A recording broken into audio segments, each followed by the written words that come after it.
Chapter 184. I'm here to stay for a few days to help Xiao Hua evolve, Lin Jin suddenly said. He had mentioned this to Shang'er before, but the other monsters didn't know about it yet.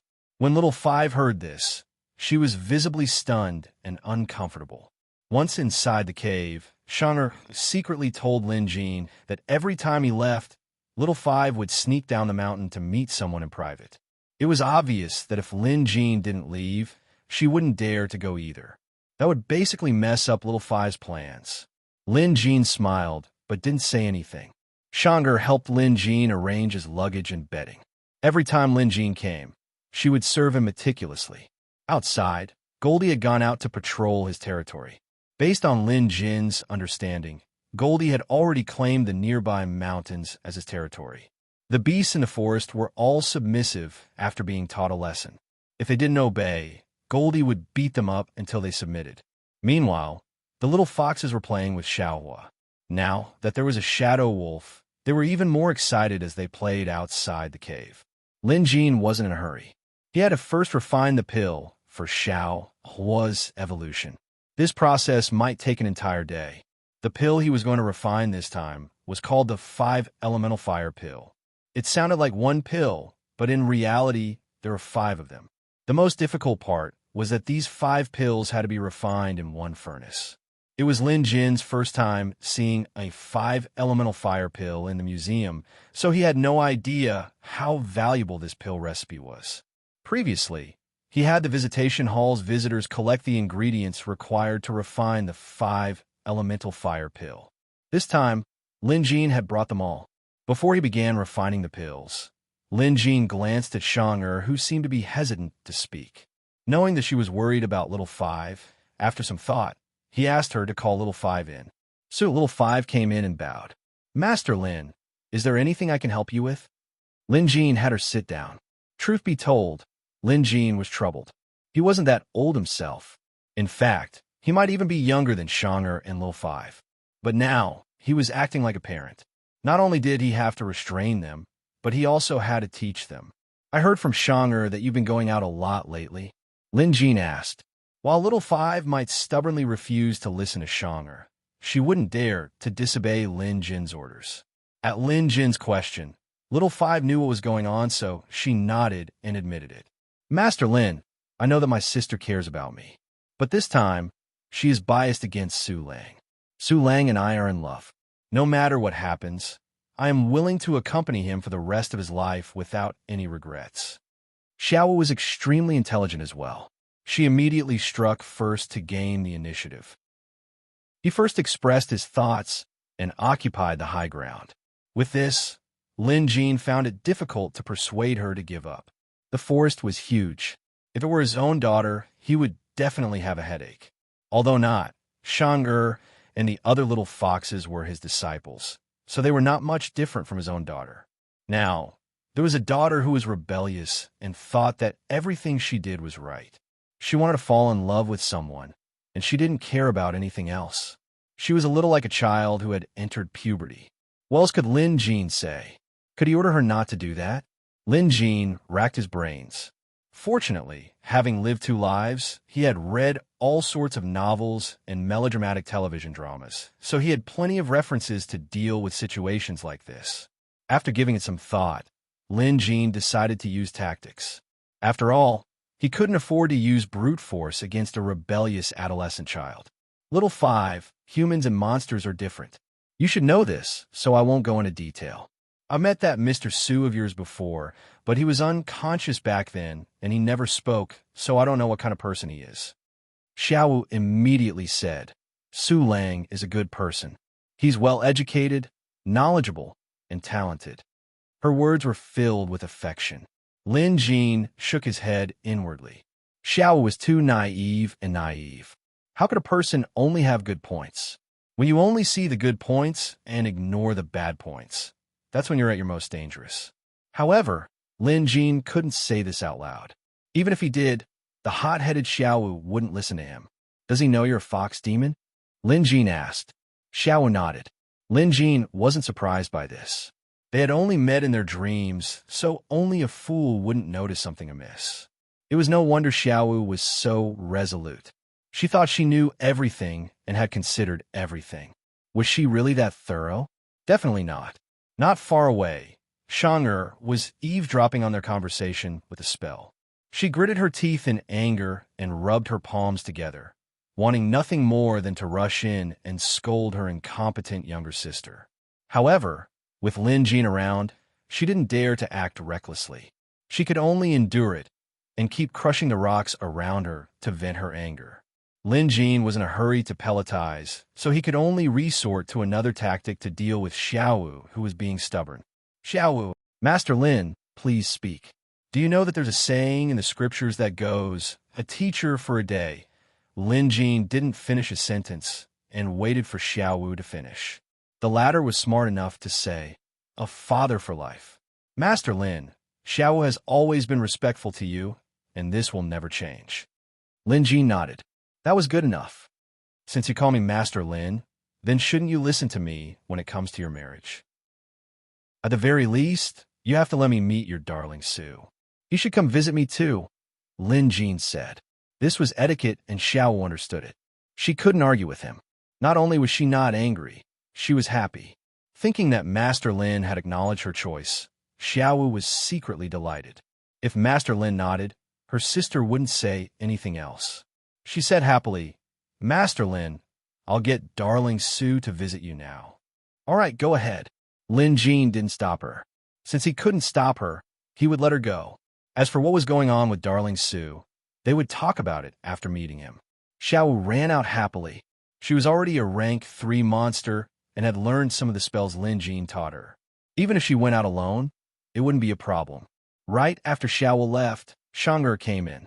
It was obvious that she was angry. Angry at Lin Jin. She had wanted Lin Jin to help restrain Xiaowu, so she wouldn't have those unrealistic dreams. But not only did Lin Jin not try to stop her, he even allowed her to go free. This obviously infuriated Shang. Master Lin, how can you let Xiaowu do as she pleases? Shang'er asked. Lin Jin replied, the more I try to restrain her, the more it will backfire. Why don't we see if Xiaowu's darling Sue has the guts to come to Mount Zorku first? Shang'er had no choice. This was all she could do at this stage. Lin Jin had her guard the cave entrance before he began pelletization. He used the same beast bone furnace. It was a decent furnace. The beast's soul inside might be a nuisance to others, but to Lin Jin, it was negligible. His oppressive might was enough to suppress that beast spirit. This time, Lin Jin brought enough furnace fire amulets, so he didn't need to use external fire. He only needed to insert the fire amulets, and the furnace would burn. This was a profound pelletization method. Pelletization of the 5 elemental fire pill was no easy task. Fortunately, Lin Jin had been practicing pelletization, and the museum had provided him with detailed instructions, so he should be able to succeed. However, just in case, Lin Jin prepared enough materials for at least 2 attempts. In other words, if he failed, he could try again. With everything ready, pelletization began. Lin Jin waited until the furnace glowed crimson before tossing in various materials. Some of these materials were rare spirit herbs, while others were rare crystals. Every single one of them was worth a fortune. Lin Jin did a rough calculation. The cost of a 5 elemental fire pill might be more than 50,000 silvers. And this was a conservative estimate. If he were to buy it as a commodity, it would cost at least 100,000 silvers. If he were to meet an unscrupulous merchant, 200,000 to 300,000 silvers was a possibility. The various herbs gradually melted in the furnace. The impurities turned to ash, leaving only the essences behind as colorful medicinal energy gathered at the top of the furnace. But this was only the beginning. The 5 elemental fire pill was made from 5 pellets in 1 furnace. Now it was time to condense the earth fire pill. 7 types of spirit herbs and 2 types of crystals were tossed in, turning them into pill energy. The earth fire pill's pill energy was the heaviest. Relatively speaking, this pill was easier to condense. After some effort, Lin Jin saw a cloud of earth-colored pill energy slowly sink to the bottom of the furnace. Next, he only needed to use the pellet condensation technique to condense the pill's body. But before that, he had to condense the other 4 types of fire pills. Throughout the entire process, Lin Jin was meticulous and engrossed. Shang'er watched on curiously. It was her first time witnessing someone doing pelletization, and she was clearly amazed by the wonders of the process. Lin Jin tossed in 8 types of spirit herbs, 1 type of spirit stone, and a fire elicitation talisman to begin refining the fire pill's pill energy. This was the second fire pill. During this process, Lin Jin encountered some danger. The fire inside the furnace was too strong, and when he tossed in the ingredients, flames almost spilled out. Given how terrifying pill fire was, if it were to burst out, it could instantly engulf everything within 100 feet of it in a sea of fire, incinerating everything in its path. Lin Jin was startled. Fortunately, he managed to stabilize the situation. Cold sweat trickled down his back as he hurriedly had Shang'er retreat from the cave. If anything were to happen, Shang'er wouldn't be affected. However, Shang'er seemed to have read Lin Jin's mind. Instead of leaving, she stayed by his side. Lin Jin didn't reject her offer. After all, it was his first time refining a pill at the level of the 5-elemental fire pill, so it was normal for some minor problems to occur. Fortunately, Lin Jin managed to stabilize the situation in time. Next, he had to be more careful. He would rather spend more time and more fire elicitation talismans just to be safe. Half an hour later, the burning flame pill's pill chi was successfully condensed just below the pill furnace. If the earth and fire pill energy was the base, then the fire pill energy was the source of all the fire energy in the furnace.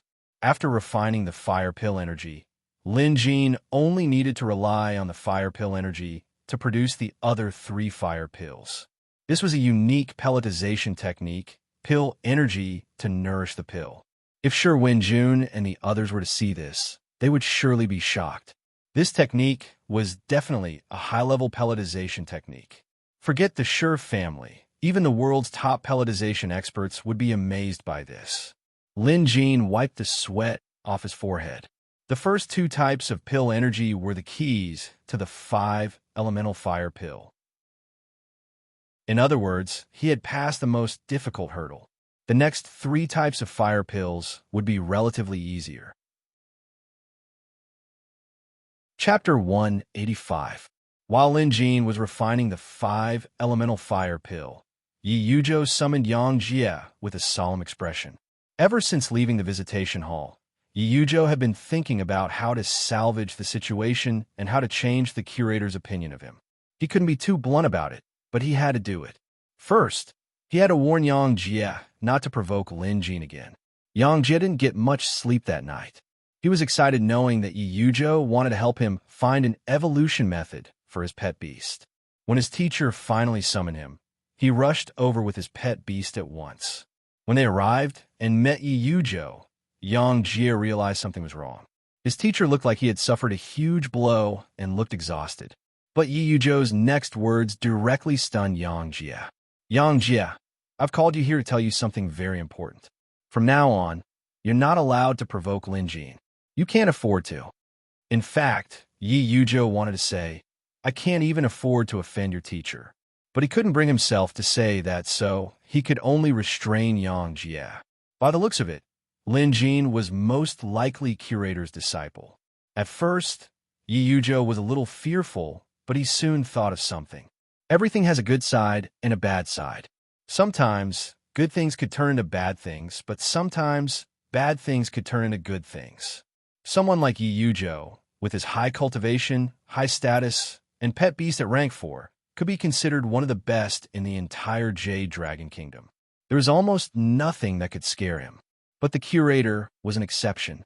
During his visit to the visitation hall, the curator had clearly expressed his dissatisfaction with Yi Yuzhou, and Yi Yuzhou speculated that it was because of Lin Jin.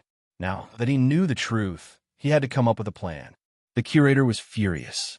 During their visit to the visitation hall, forget giving Lin Jin guidance and answering his questions, the curator didn't even take the herbs Lin Jin brought. This was a serious matter. Yi Yuzhou knew he had to remedy the situation and earn the curator's forgiveness. First, he had to warn Yang Jie not to provoke Lin Jin. And the best thing he could think of was an opportunity to further befriend the curator. What did it mean to be in a favorable position? The curator's disciple was in Maple City in the Friar Association. What better opportunity could there be? If he could befriend Lin Jean, it would be the same as befriending curator. Of course, Yi Yujo wouldn't tell anyone about this. He had to keep his mouth shut. Yi Yujo even had the thought that he might have a chance to see the curator himself outside the visitation hall. After instructing Yang Jie, Yi Yujo sent him away. He still had to go to the spirit library. This time, he had to record Lin Jin's external imagery into the library. Yi Yujo knew that satisfying the curator would affect his pet beast's evolution, so he couldn't afford to be careless. Yang Jie returned to his residence with a dizzy head. What's going on? Yang Jie couldn't figure it out. Why did his teacher suddenly tell him not to provoke Lin Jean? Why? Yang Jie felt aggrieved. But clearly, his teacher didn't say anything else. Yang Jie understood his teacher very well. He didn't say anything not because he had forgotten, but because he didn't intend to tell him. Yang Jie was naturally unconvinced. He had already planned to teach Lin Jean a harsh lesson during the disciples' tournament, but his teacher stopped him at such a crucial moment. No one will be able to take this lying down. After Yang Jie calmed down from his anger, he began to think about the reason. There was no way his teacher would tell him not to provoke Lin Jean without reason. Something must have happened, but Yang Jie couldn't figure out. Could it be that Lin Jean has a powerful backer? Yang Jie guessed randomly. That was more likely. But so what? Since Yi Yujo forbade him from provoking Lin Jean, Yang Jie wouldn't dare to disobey. However, the disciples' tournament was different. It was an open competition, so provoking Lin Jean was out of the question. When the time came, Yang Jie would still participate. His desire to embarrass Lin Jean during the disciples' tournament grew stronger. Only then could he vent his hatred. However, Yang Jie took his teacher Yi Yujo's warning seriously. At the very least, Lin Jean did have some tricks up his sleeve. By now, word had spread that Lin Jin's pet beast had reached rank 3. Coupled with his 4th realm blood contract cultivation, Lin Jean was indeed powerful enough to compete with Yang Jie. Do you think I, Yang Jie, don't have a trump card? Yang Jie sneered. Then, he took something out from his pocket. It was a small wooden box. The wooden box was simple and unadorned with a rune that looked like it was about to break. Yang Jie gently undid the rune, and a scent immediately emanated from the wooden box. It was the scent of medicine. Yang Jie's white peacock immediately stirred. This medicinal scent clearly had a strong influence on his pet beast. When Yang Jie opened the wooden box, he found a pill inside. This item was something that Yang Jie had obtained by chance from a cave in the depths of a crevice at the bottom of a cliff when he went out to train. Yang Jie didn't tell anyone about this fortuitous encounter, not even Yi Yujo. After all, everyone had secrets. When Yang Jie discovered the cave abode, he knew that it was likely left behind by an ancient immortal. Naturally, Yang Jie was extremely excited. However, the cave only had a single stone room. It was extremely cramped and simple. Yang Jie didn't find anything of value inside, except for this pill. Back then, the pill was placed inside this wooden box. Yang Jie didn't know what material the box was made of, but it managed to stay intact for 1,000 years.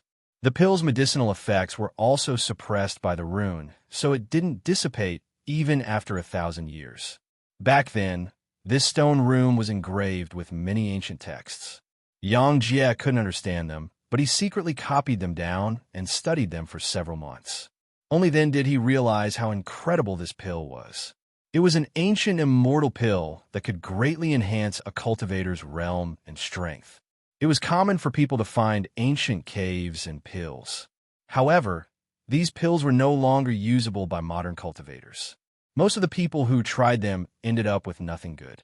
They would either explode from the overpowering medicinal effects or die from the poison. Those who were lucky enough to survive were able to keep their lives. However, pet beasts could consume these pills. In most cases, pet beasts would experience great improvements after consuming them. Yang Jie kept his mouth shut about this fortuitous encounter. He never told anyone about it, and he never used the pill either. He was thinking of using it only when he reached a bottleneck. In other words, he would have to find a way to upgrade his pet beast to rank 4 before using it. Then, his pet beast might be able to evolve to rank 5. Of course, there was also the possibility of evolution or something else happening. After all, it was an ancient pill. No one could be sure what would happen if he fed it to his pet beast. In the past, Yang Jie didn't give it to his white peacock for 2 reasons. Firstly, he didn't think the time was right. Secondly, he wasn't confident. But now, Yang Jie thought it was time. He had to give his all. Lin Jin was too much of a threat to him. The man's reputation had been skyrocketing recently and had already surpassed Yang Jie's. In terms of lectures, one of Lin Jin's lectures was equivalent to 10 of Yang Jie's. In addition to Lin Jin's cultivation and pet beast level, it was normal for Yang Jie to feel threatened. He planned to feed the pill to his pet beast. Yang Jie told the other disciples that he was going into seclusion and that no one was to disturb him for the next few days. After entering his seclusion room, Yang Jie sealed off the room with a spell. Then he took out the pill and fed it to his white peacock. White peacock, you've been with me for so long. Whether or not you can evolve this time will depend on your luck. So no matter what, you have to hold on. Yang Jie used his blood contract to strengthen his pet beast. After consuming the pill, the white peacock showed no reaction at first. But moments later, it began to tremble violently and let out a pained cry. The pill was clearly taking effect. Through the power of their blood contract, Yang Jie could feel the pain. He felt a little regretful. If the pill's effects turned out to be different for what he expected, he would be in trouble. However, there was no turning back. Right now, he could only continue down this path. Yang Jie tried his best to help his pet beast hold on and withstand the overwhelming medicinal effects. Back at the Friar Association, Chun Cheng's scouts returned with news. Senior Yang Jie went into seclusion. Chun Cheng was stunned. However, he quickly figured it out. There were only a few days left until the Disciples Tournament, so Senior Yang Jie must have chosen to go into seclusion to improve his cultivation. Over the past few days, all sorts of news have been flying around. Among them, Chun Cheng was most concerned about Lin Jin's pet beast. It was said that Lin Jin's pet beast had reached rank 3. Upon hearing this, Chun Cheng felt terrible. This meant that Lin Jin's strength was now on par with Yang Jie's. With this, Yang Jie's chances of defeating Lin Jin in the Disciples Tournament were slim. At the very least, he wouldn't be able to gain an absolute advantage. Chun Cheng was chased out of Lin Jin's lecture last time, and he was thoroughly humiliated. One could only imagine how much resentment he felt. For the past few days, he had been cooped up in his room, thinking of ways to deal with Lin Jin. It was also because of his previous incompetence that he was reprimanded by Chun Wenlin. One could only imagine how Chun Cheng was in a good mood. Now that Chun Wenlin had established an alliance with Wu Chenwei and entered the pill business, his status had risen. He was now on the verge of overtaking the Sure family and becoming the #1 family in Maple City. Chun Yuan had also become extremely arrogant. She actually looked down on this cousin of hers. Chun Yuan had gone to look for her several times, but Chun Yuan had always avoided him. Fine, all you are looking down on me. Sooner or later, I will trample all of you under my feet, Chun Cheng said through gritted teeth. He planned to go into seclusion too. He knew his place in the Disciples Tournament. He knew that he couldn't win against existences like Lin Jin and Yang Jie, but he could still put up a fight against the others. Lu Yunhe and Shui Bauer, for example. Chun Cheng planned to surpass Lu Yunhe and Shui Bauer no matter what and squeeze into the top 3 of the disciples. After all, his and Lu Yunhe's cultivation were on par with each other. Their blood contracts were on the 3rd realm, and their pet beasts were ranked 2, so they were evenly matched. Over the past year, Chun Cheng had put in a lot of effort and even received some pointers from Yuzhou. There was no reason for him to be weaker than Lu Yunhe. As for Shui Bauer, Chun Cheng had some confidence in defeating her. He had recently obtained quite a number of pills from Chun Wenlin and fed them to both himself and his pet beast. Due to the pills, Chun Cheng's strength had improved significantly. In addition, he had been cultivating hard for the past year, just so he could shine in the Disciples Tournament.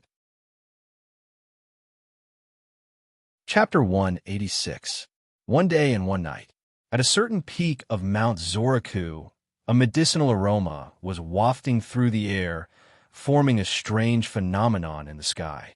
Fortunately, they were deep in the mountains and forests. Otherwise, it would definitely cause a commotion if someone saw it. Other than Xiao Hua and the little foxes playing at the cave entrance, the only ones who were witnessing this phenomenon were the beasts all over the mountain. Inside the cave, Shang'er had been accompanying Lin Jin in pelletization. She had witnessed the entire process. "Master Lin, it's been one day and one night. Do you want to take a break?" Shang'er asked. Lin Jin shook his head. There were already 5 balls of energy inside the pellet furnace. Although he had encountered some troubles and dangers, he had managed to get through them smoothly. Even Lin Jin hadn't expected this. He had prepared a second set of materials, but it seemed like he could save them now. However, the 5-elemental fire pill wasn't complete yet. Now that the 5 balls of energy were formed, he had to condense all 5 elemental fire pills at the same time. This process was the key. Just like climbing a 100-step mountain, after climbing 99 steps, all that was left was this final step. And this final step was the most important one. If he failed, all his previous efforts would have been for naught. Lin Jin wasn't in a hurry. Instead, he closed his eyes and carefully read through the museum's instructions for refining the 5 elemental fire pill. He had to make sure nothing went wrong. "Shang'er, the next step is the key. Guard the cave entrance and don't let anyone disturb me," Lin Jin instructed. Noticing the severity of the situation, Shang'er quickly agreed and stood guard. Lin Jin began pelletization. Invoking a spell, the 5 balls of energy inside the pellet furnace began to condense. The 5 elemental attributes swam and swirled inside the pellet furnace as if forming a storm inside. Meanwhile, the bee soul of Swan Wu dared not come out due to its fear of Lin Jin's domineering aura. Not only did it not dare to disturb Lin Jin, but it also had to help maintain the pellet furnace in case the immense force destroyed it. In other words, this Swan Wu's bee soul had become Lin Jin's assistant in pelletization. At the final step of pelletization, the pressure inside the pellet furnace was so overwhelming that the beast bone pellet furnace couldn't handle it anymore. With a crack, a small crack appeared. A wave of alchemic fire overflowed, immediately burning a rock to the side into liquid stone. It could be seen how high the temperature within the alchemic furnace was. Lin Jin was startled as well. If the furnace were to explode now, forget about failing to produce the pill, Lin Jin would be in grave danger as well. In the past, many alchemists had died in the explosion of their furnaces and died without a complete corpse. At this time, the shadow of the swan and I appeared on the pill furnace. The pill furnace was the residence of this beast soul. If the pill furnace was destroyed, the swan and I beast soul would also cease to exist. Therefore, at this moment, the beast soul of the Swanee was using all its strength to maintain the beast bone elixir furnace. Knowing that this was a rare opportunity, Lin Jin hurriedly sped up the pelletization process. The faster he got, the more the 5 balls of energy were like wild horses that had broken free of their reins, trying to escape their fate of being solidified. Taking a deep breath, Lin Jin cast 5 condensing spells in a row. This time, all of his spirit energy was sucked dry. Exhausted, Lin Jin felt dizzy. However, within the beast bone pill furnace, the 5 balls of pill chi also condensed into pills in an instant. Inside the furnace, the storm stopped and the violent aura vanished without a trace, leaving only the 5 elemental fire pill floating within. The earth fire pill, the burning flame pill, the water fire pill, the wood fire pill, and the gold fire pill. They were different in color, size, and form. The earth fire pill was heavy and heavy. The scorching flame pill, the water fire pill that blended fire and water, the wood fire pill that exuded a hint of green, and finally, the gold fire pill that was incomparably sturdy. The 5 elemental fire pill contained the power of the 5 elements, but all of them were based on fire. This was the key to Xiao Hua's perfect evolution. And now, Lin Jin had managed to produce this crucial pill. It was indeed tiring.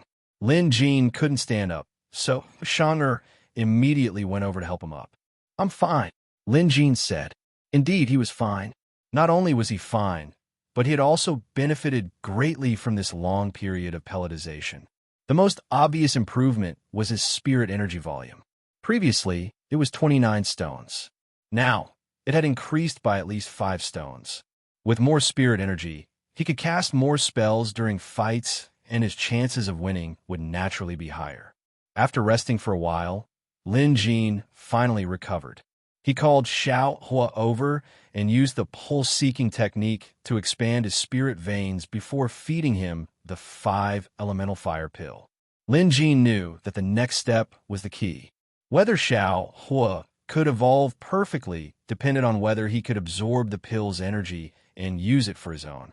After swallowing the 5 elemental fire pill, Xiao Hua licked his lips and circled around twice before curling up on the ground. Soon, he fell asleep. Lin Jean didn't disturb him. Falling asleep after eating the 5 elemental fire pill was clearly a sign that he was affected by the pill's effects. Moreover, the Museum of Deadly Beasts had written down the steps to perfect his evolution. This sleep usually lasted 2 to 3 days. After all, the 5 elemental fire pill's effects were too strong, and it would take a long time to digest. Lin Jean could use these few days to rest. Walking out of the cave, Lin Jean stretched his limbs. Outside, the little foxes were jumping up and down happily. Shang'er fetched some berries from the mountain and washed them in the stream before handing them to Lin Jean. Without hesitation, Lin Jean took a bite and the juices splattered everywhere. It was delicious. Little Five isn't back yet. Lin Jean looked around, but didn't see Little Five anywhere. Shang'er shook her head. No, I've been gone for longer than usual. I hope nothing happens. It was obvious that Shang'er was still worried about Little Five. However, it was difficult to restrain himself in such matters. Lin Jean had some understanding of Little Five's personality. Other than her extreme admiration for that scholar, Little Five was still a very calm person in other aspects. However, there was one thing that Lin Jean was curious about. Shang'er had been practicing transfiguration for a longer period of time. For the past decade or so, she had been sneaking into human society to study. Did she not experience her first awakening of love like Little Five did? Although Lin Jean was curious, it wasn't a good idea to ask lest she felt awkward. Mount Zoriku's scenery was breathtaking. The mountains were tall and verdant, and the valleys were deep and serene. Walking up the mountain, one could see a majestic river. If one were to descend into the mountains and walk through the valleys, one would see lush greenery, stone bridges, and flowing water. As for the stone bridges, they were just naturally formed rocks in the middle of the stream. Occasionally, schools of fish could be seen. Any one of them could be used as a source material for an artist to paint for an entire day. The lush mountains and clear waters were different from the hustle and bustle of the mortal world. It was like two different worlds. Here, Lin Jean felt unprecedentedly relaxed.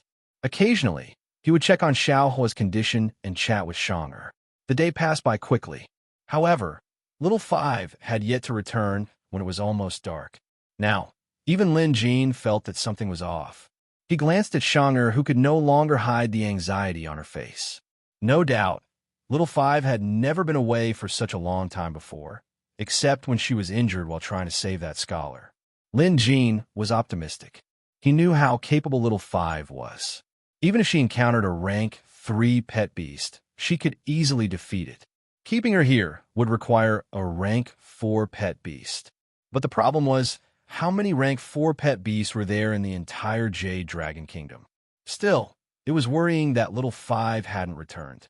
Do you know where that scholar lives? Lin Jean asked Shang'er, and the latter nodded.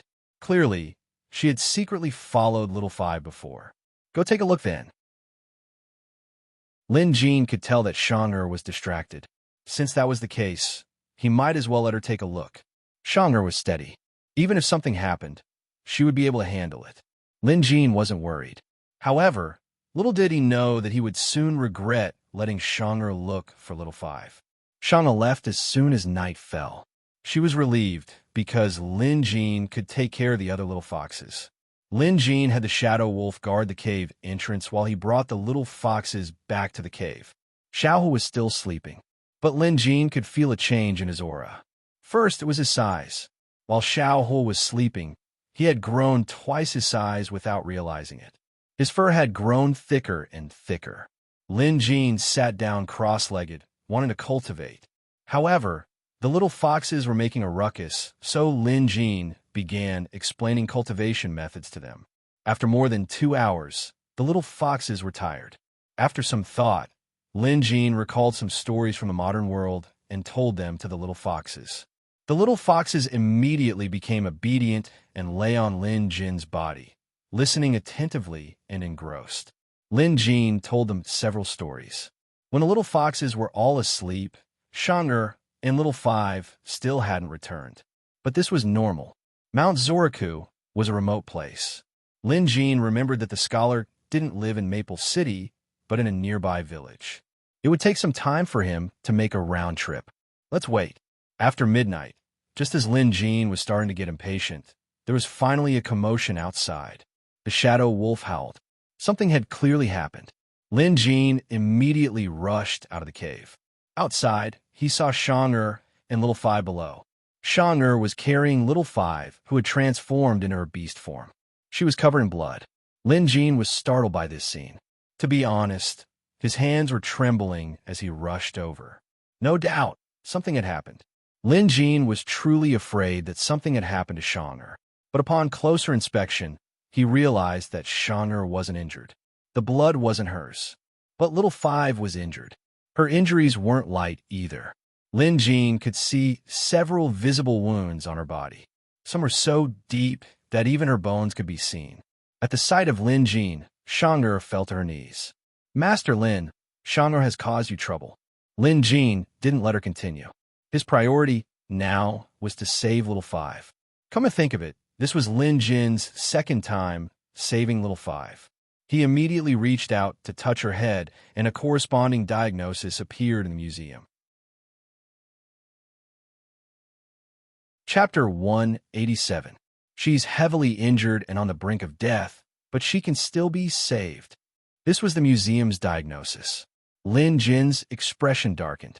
Without another word, he carried Little Five and began treating her on the spot. First, he used the pulse-seeking technique to stop the bleeding, then fed her a specialized healing pill. Lin Jin had prepared plenty of similar pills just in case he encountered similar situations. Even so, Little Five's injuries were still severe. Lin Jin couldn't guarantee anything now. After all, Little Five's internal organs were injured and she was still unconscious. Shang'er bit her lip. Her hands and body were covered in blood. However, Lin Jin could tell that if it was just Little Five's blood, there wouldn't be so much. In other words, this blood belonged to someone else. Master Lin, you must save Little Five. Shang'er couldn't help but say. Lin Jin nodded, but his hands and feet didn't stop. Fortunately, his pulse-seeking technique had reached an extremely high level. Sometimes, it could even replace some tools to stitch up wounds. Then, he took out some medicine from the medicinal ingredients he brought. He didn't have time to concoct them, so he chewed them up and applied them on Little Five's wounds. This was just an emergency measure. Lin Jin was completely focused throughout the entire process. Fortunately, everything went smoothly. Little Five needs to rest. I'll concoct some pills for her later. She should be fine now. At Lin Jin's words, Shang'er burst into tears. She had obviously been suppressing her emotions earlier. Little Five was her sister. All these years, they had traveled all over the world together, taking care of the other fox cubs. It was already amazing that she could hold herself back. Lin Jin looked at the pitiful Shang'er. After she stopped crying, he asked with a serious expression, "What happened?" Shang'er immediately knelt down. Master Lin, Shang'er killed someone. Lin Jin only understood what happened after listening to Shang'er's explanation. It turned out that when Shang'er went down the mountain to look for Little Five, she went straight to the scholar's village because she had secretly followed Little Five here before. However, when she arrived, she noticed a problem. There were many more grassy continent natives there. Shang'er immediately noticed something was wrong, but she didn't meddle. She cautiously made her way to the scholar's house. but when she sneaked a peek, she immediately felt the urge to kill. At that time, I saw Xiaowu being chained up and covered in wounds. That scholar was standing beside her. Shang'er gritted her teeth. Lin Jin didn't interrupt. The situation clearly wasn't that simple. Even if a scholar wanted to take down Little Five, he didn't have the ability to do so. Sure enough, Shang'er said, there are many grassy continent natives in the yard. I've even seen one before. It's the one who came to Mount Zorakil last time. His name is Ruba. Lin Jin remembered now. There was indeed such a person. Little Five was captured by this group of grassy continent natives and tortured. I was so angry that I couldn't help but rush out to save Little Five, Shang'er whispered. Lin Jin didn't blame her. In that kind of situation, it was normal for her to want to kill. Even if he was in that kind of situation, he might not be able to suppress it. Enraged, Shang'er didn't hold back. According to her, she had killed several grassy continent natives in the yard, including their pet beasts. The blood on her body belonged to those natives. That Luo Ba also died in her hands. Lin Jin nodded. This was normal. Shang'er was a rank 4 monster, and she had even learned the demonic transformation spell that Lin Jin taught her. Those natives only had rank 2 or 3 pet beasts, so no matter how many of them there were, it was pointless. But the question was, how did they manage to capture Little Five? Lin Jin knew the answer in the next instant. That scholar who was deeply in love with Little Five seemed to be on the same side as those grassy continent natives. If they were plotting against her, why would Little Five be suspicious or guarded against them? Lin Jin didn't care about that. What he was thinking about now was the aftermath of this incident. Little Five's identity was exposed, and people knew that she was a monster. Shang'er had killed someone to save Little Five. The grassy continent natives wouldn't let this go easily, and the government wouldn't turn a blind eye either. A storm was brewing. If this had nothing to do with him, Lin Jin wouldn't have gotten involved. But now he couldn't just ignore Shang'er and Little Five. Hence, no matter how this situation developed, he had to stand up for them. If he was right, the experts from the grassy continent natives must be on their way here. Lin Jin never underestimated others, especially his enemies. Glancing at the unconscious Little Five and the cave, Lin Jin shook his head. Little Five needed to recuperate, and Xiaohu was still in the process of evolving inside, so he couldn't move around recklessly. Otherwise, it would be troublesome if the process was disrupted. The situation was urgent, but Lin Jin had to calm down and think of a countermeasure. First, if the natives came after them, a huge battle would inevitably break out. Hence, the first thing he had to think about was how he should handle the situation. His own combat power. Lin Jin looked around. Shang'er alone was almost invincible. However, he would try his best not to make a move. She was a monster, and it wouldn't be good for her to expose herself too much. This wasn't a groundless worry. If he didn't take precautions, he might end up provoking the Jade Dragon Kingdom's experts with rank 4 pet beasts. That would be disastrous.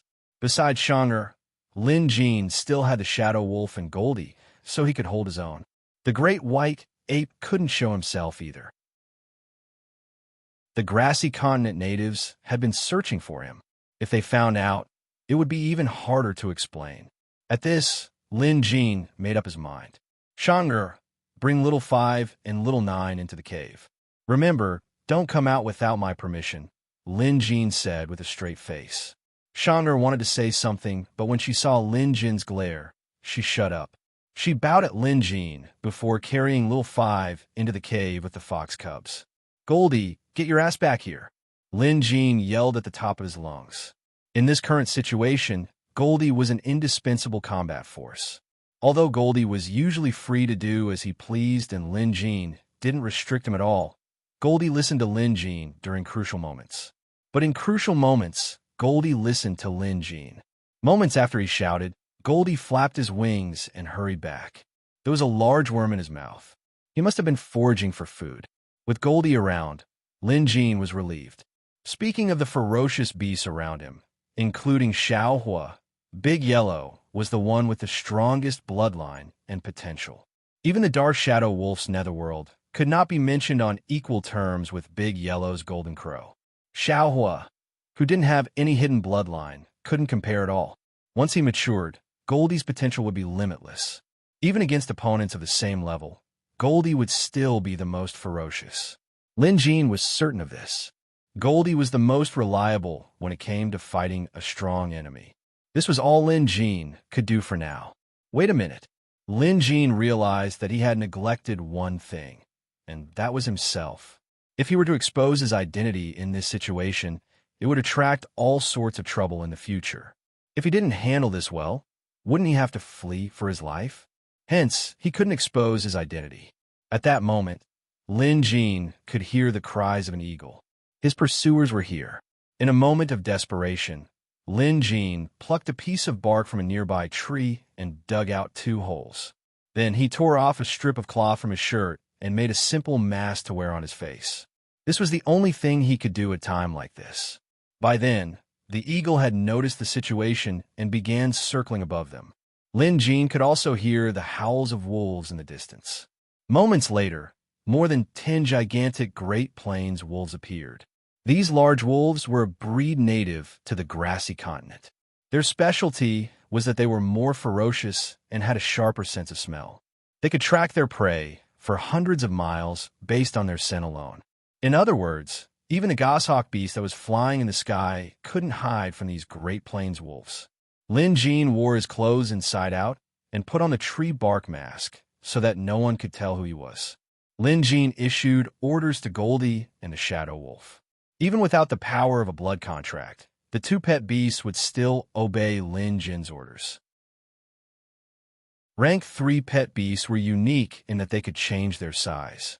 Whether it was Big Yellow or the Shadow Wolf, their bodies had expanded to their current limits. Lin Jin's plan was to stall for as long as he could. However, after Shang'er had killed several experts from the grassy continent, even a fool would know that they wouldn't let this go. Sure enough, more than 10 Great Plains wolves were the first to attack. These Great Plains wolves were larger than bulls. They had strong physiques and sharp fangs and claws. When more than 10 of them charged at Lin Jin at the same time, it was quite intimidating. Lin Jin sighed. He took a step forward, extended his palm, and activated intermediate beast deterrence. This was a reward from the Museum of Deadly Beasts, and Lin Jin was using it in a real battle. In an instant, as if they were being suppressed, the dozen Great Plains wolves slowed down. Some even stopped altogether.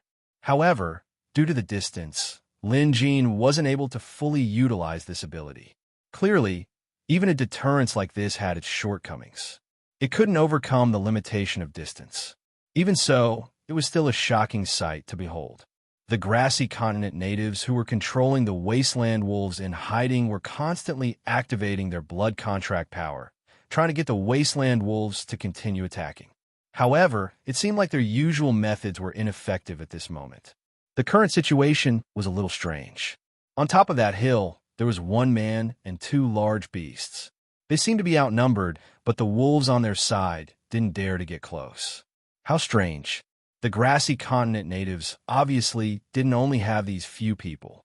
Soon, the ground shook as several large beasts from the grassy continent barged through the forest, charging over with great momentum.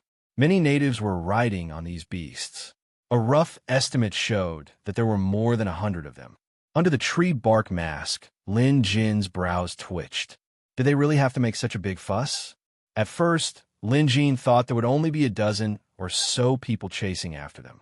Who knew that so many grassy continent experts would show up? It was obvious that the people Shang'er killed were of high status in the grassy continent. Otherwise, there wouldn't be so many of them here. But no matter how troublesome it was, as Shang'er's teacher, Lin Jin had to stand up for them. Chapter 188. Also, Lin Jin and the others had a way out.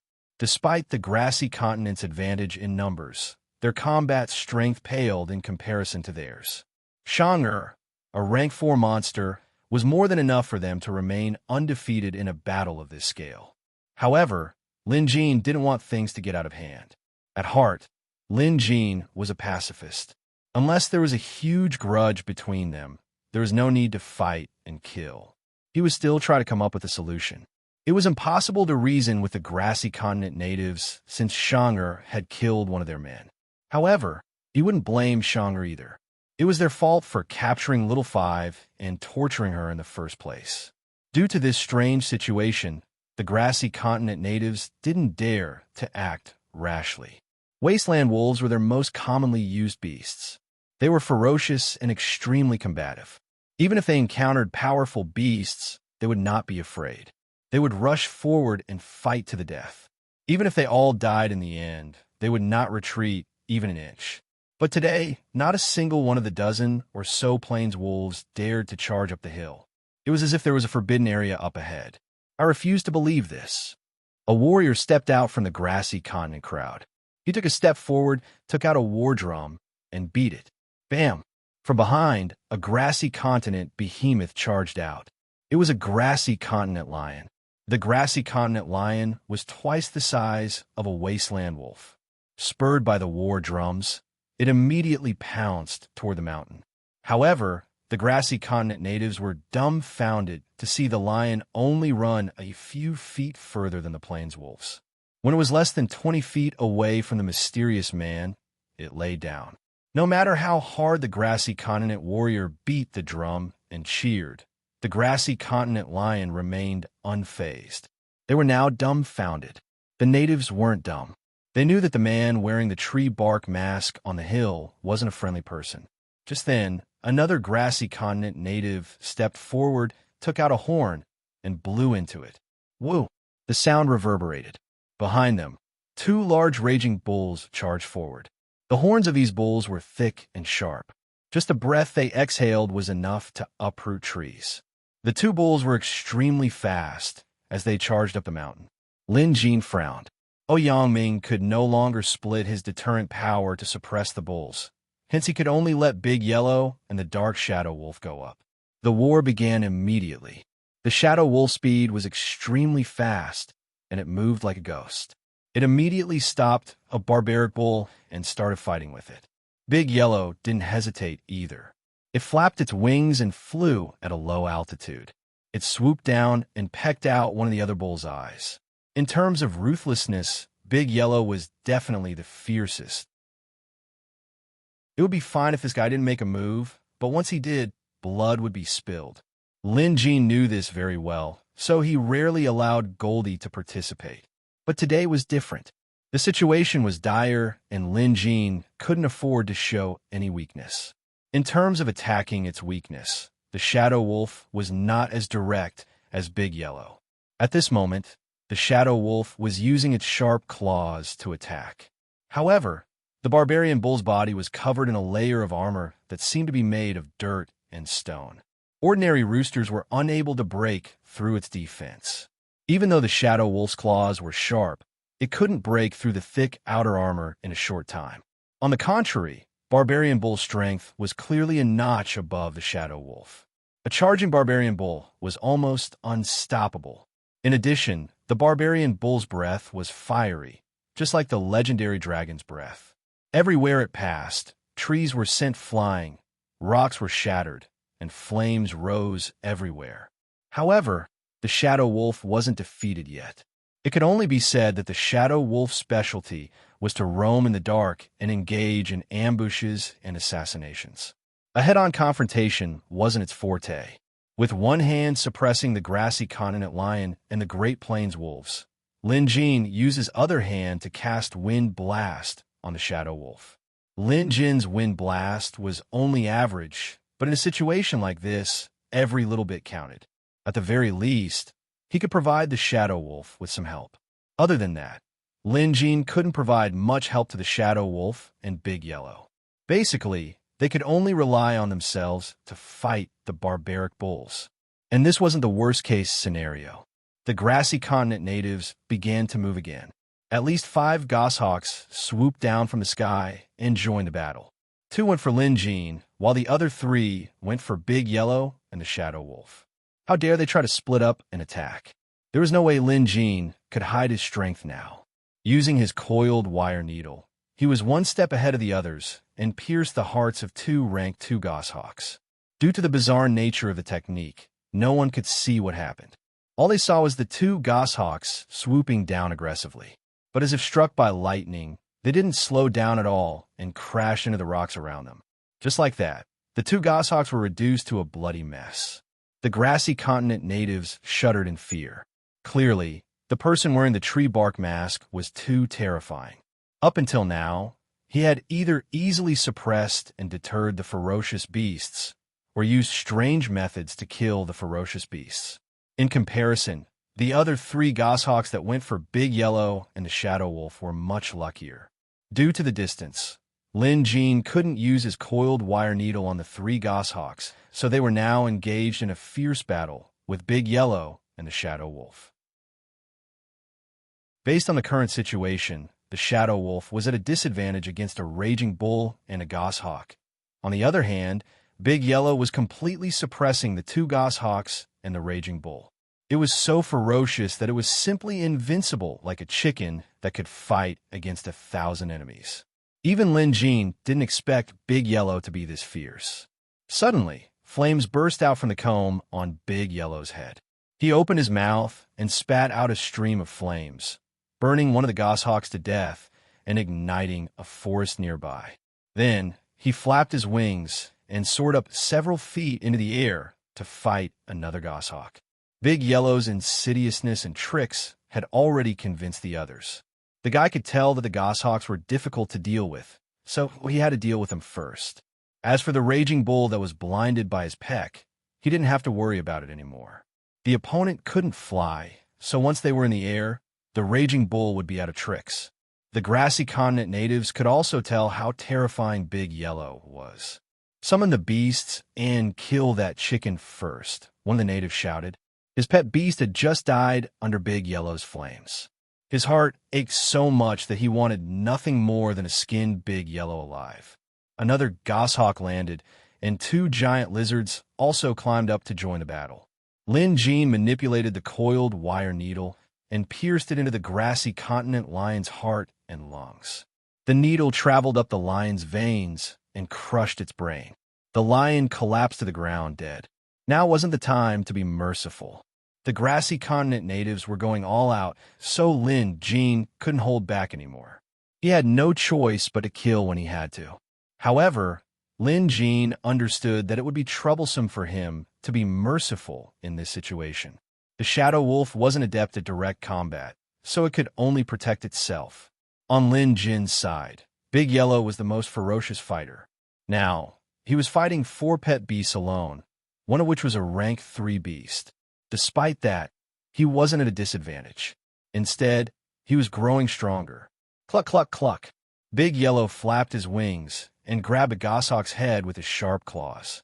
With a sudden burst of strength, the goshawk's head exploded and blood splattered across the sky. After landing, Big Yellow was pounced on by a lizard. In the blink of an eye, Big Yellow flipped over and pinned the lizard under his body, pecking it violently. In the blink of an eye, the poor lizard's body was riddled with bloody holes. Blood gushed out unstoppably. It was too ferocious. Lin Jin's scalp tingled. This was only rank 3. If Big Yellow were allowed to evolve further, he might even be able to poke a hole in the sky. More importantly, Big Yellow didn't even learn the beast energy formation. He was relying solely on his physique and ferocity. Lin Jin had already regarded Big Yellow as his most ferocious general. Even Xiao Hua, who was at the same level, couldn't compare to Big Yellow's ferocity. As time passed, the grassy continent natives' pet beasts suffered heavy casualties. That poor bull finally couldn't hold out any longer and was pecked to death by Big Yellow. Blood flowed like a river on the hill. Call back the remaining pet beasts. The grassy continent natives finally couldn't hold out any longer. At this rate, none of their pet beasts would survive. Big Yellow made a name for himself today. What kind of beast is that? Why is it so powerful? It looks like a rooster. Our grassy continent doesn't have such a breed. Don't go any further. If you go any further, you'll just be giving yourself to the rooster. Also, that masked man is incredibly strange. There's no way any wild beast can enter his body. We need to think about this carefully. The grassy continent natives were in chaos. We can't let them escape. That woman killed Lord Imperial Preceptor's son. We can't let this matter rest. I heard that Lord Imperial Preceptor is already on his way here.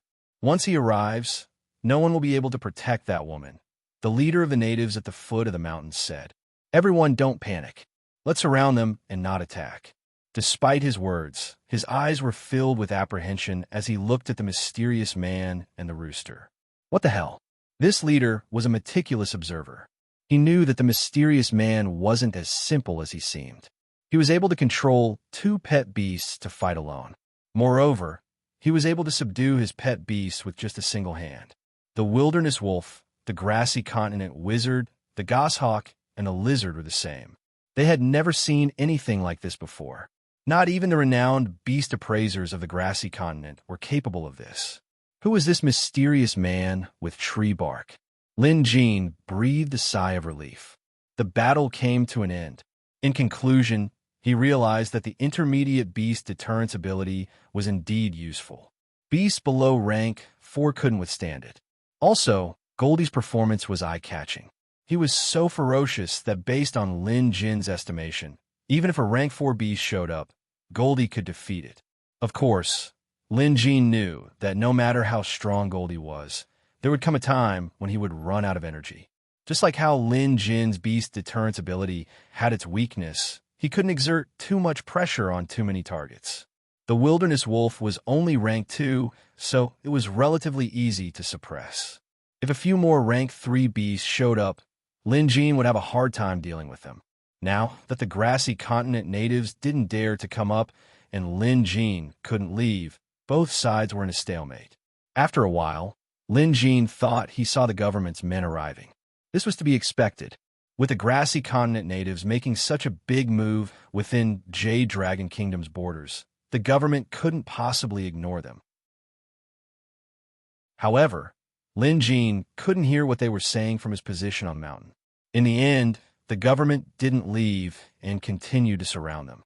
Things were getting more and more out of hand. Chapter 189. Lin Jin knew that if he didn't handle this matter well, he would be in deep trouble.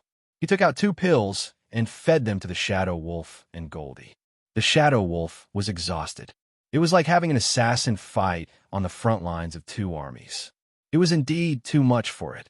On the other hand, although Goldie was covered in blood, his aura wasn't weak at all. He looked like he could go on for another 300 rounds. Cluck, cluck, cluck. Goldie flapped his wings, trying to claim credit from Lin Jin. All right, I got it, Lin Jin said. Although the situation was dire, the people below couldn't attack them. What if Maple City's government came up? What would they do then? Would they do the same thing they did to the grassy continent natives? Lin Jin treated Maple City's government as his own so they wouldn't attack. This was what he was worried about. If they did, they would become Maple City's and Jade Dragon Kingdom's enemies. Fortunately, the government didn't come up and seemed to be restraining the grassy continent natives. Lin Jin was right. Maple City's government was indeed restraining the grassy continent natives. Lieutenant Gua of Maple City, Lord Manor bellowed at the leader of the grassy continent natives with a dark expression. You've crossed the line this time. We allowed you to stay here to search for your lost beast, but you've mobilized so many experts to cause trouble. I'm warning you, if anything happens, the City Lord Manor should be the one to mediate. You grassy continent natives have no right to use force in our kingdom. Having suffered such a huge loss, the grassy continent natives were naturally furious. Lieutenant Gua, you've seen it for yourself. That person on the mountain controlled a beast and killed so many of our pet beasts. If that was all, it wouldn't be a big deal, but he even killed the only son of our Snake Country State Preceptor. If you don't give us an explanation for this, I'm afraid Snake Country and your Jade Dragon Kingdom will meet on the battlefield. The grassy continent natives were adamant in their attitude. Lieutenant Gua's expression darkened. He mused, how dare these grassy continent natives be so shameless?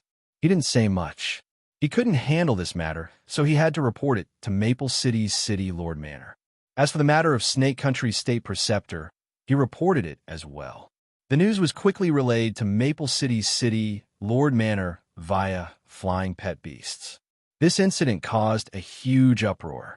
Bai Junkong, the city lord of Maple City, wore an unfriendly expression. As the city lord in charge of a city, he was naturally well-informed and knew many things. For example, he knew that the state preceptor of the grassy continent, Snake Country, was no pushover. Snake Country was considered an intermediate country in the grassy continent, and the standard of an intermediate country was to have a rank 4 beast guarding it. The only difference was the number. Naturally, there were differences in rank 4 beasts as well. The beast that the Snake Country's Grand Preceptor controlled was the second rank 4 beast in Snake Country. If this incident really attracted the attention of the Snake Country's Grand Preceptor, it would definitely be a huge incident. By then, Jade Dragon City might even be alerted. Bai Jinkong naturally didn't want things to get out of hand. After understanding the situation, he thought about it and immediately ordered someone to go to the Friar Association to invite Yi Yuzhou over. The only person in Maple City with a rank 4 pet beast was Yi Yuzhou, and he was also a national protector conferred by the Jade Dragon Kingdom.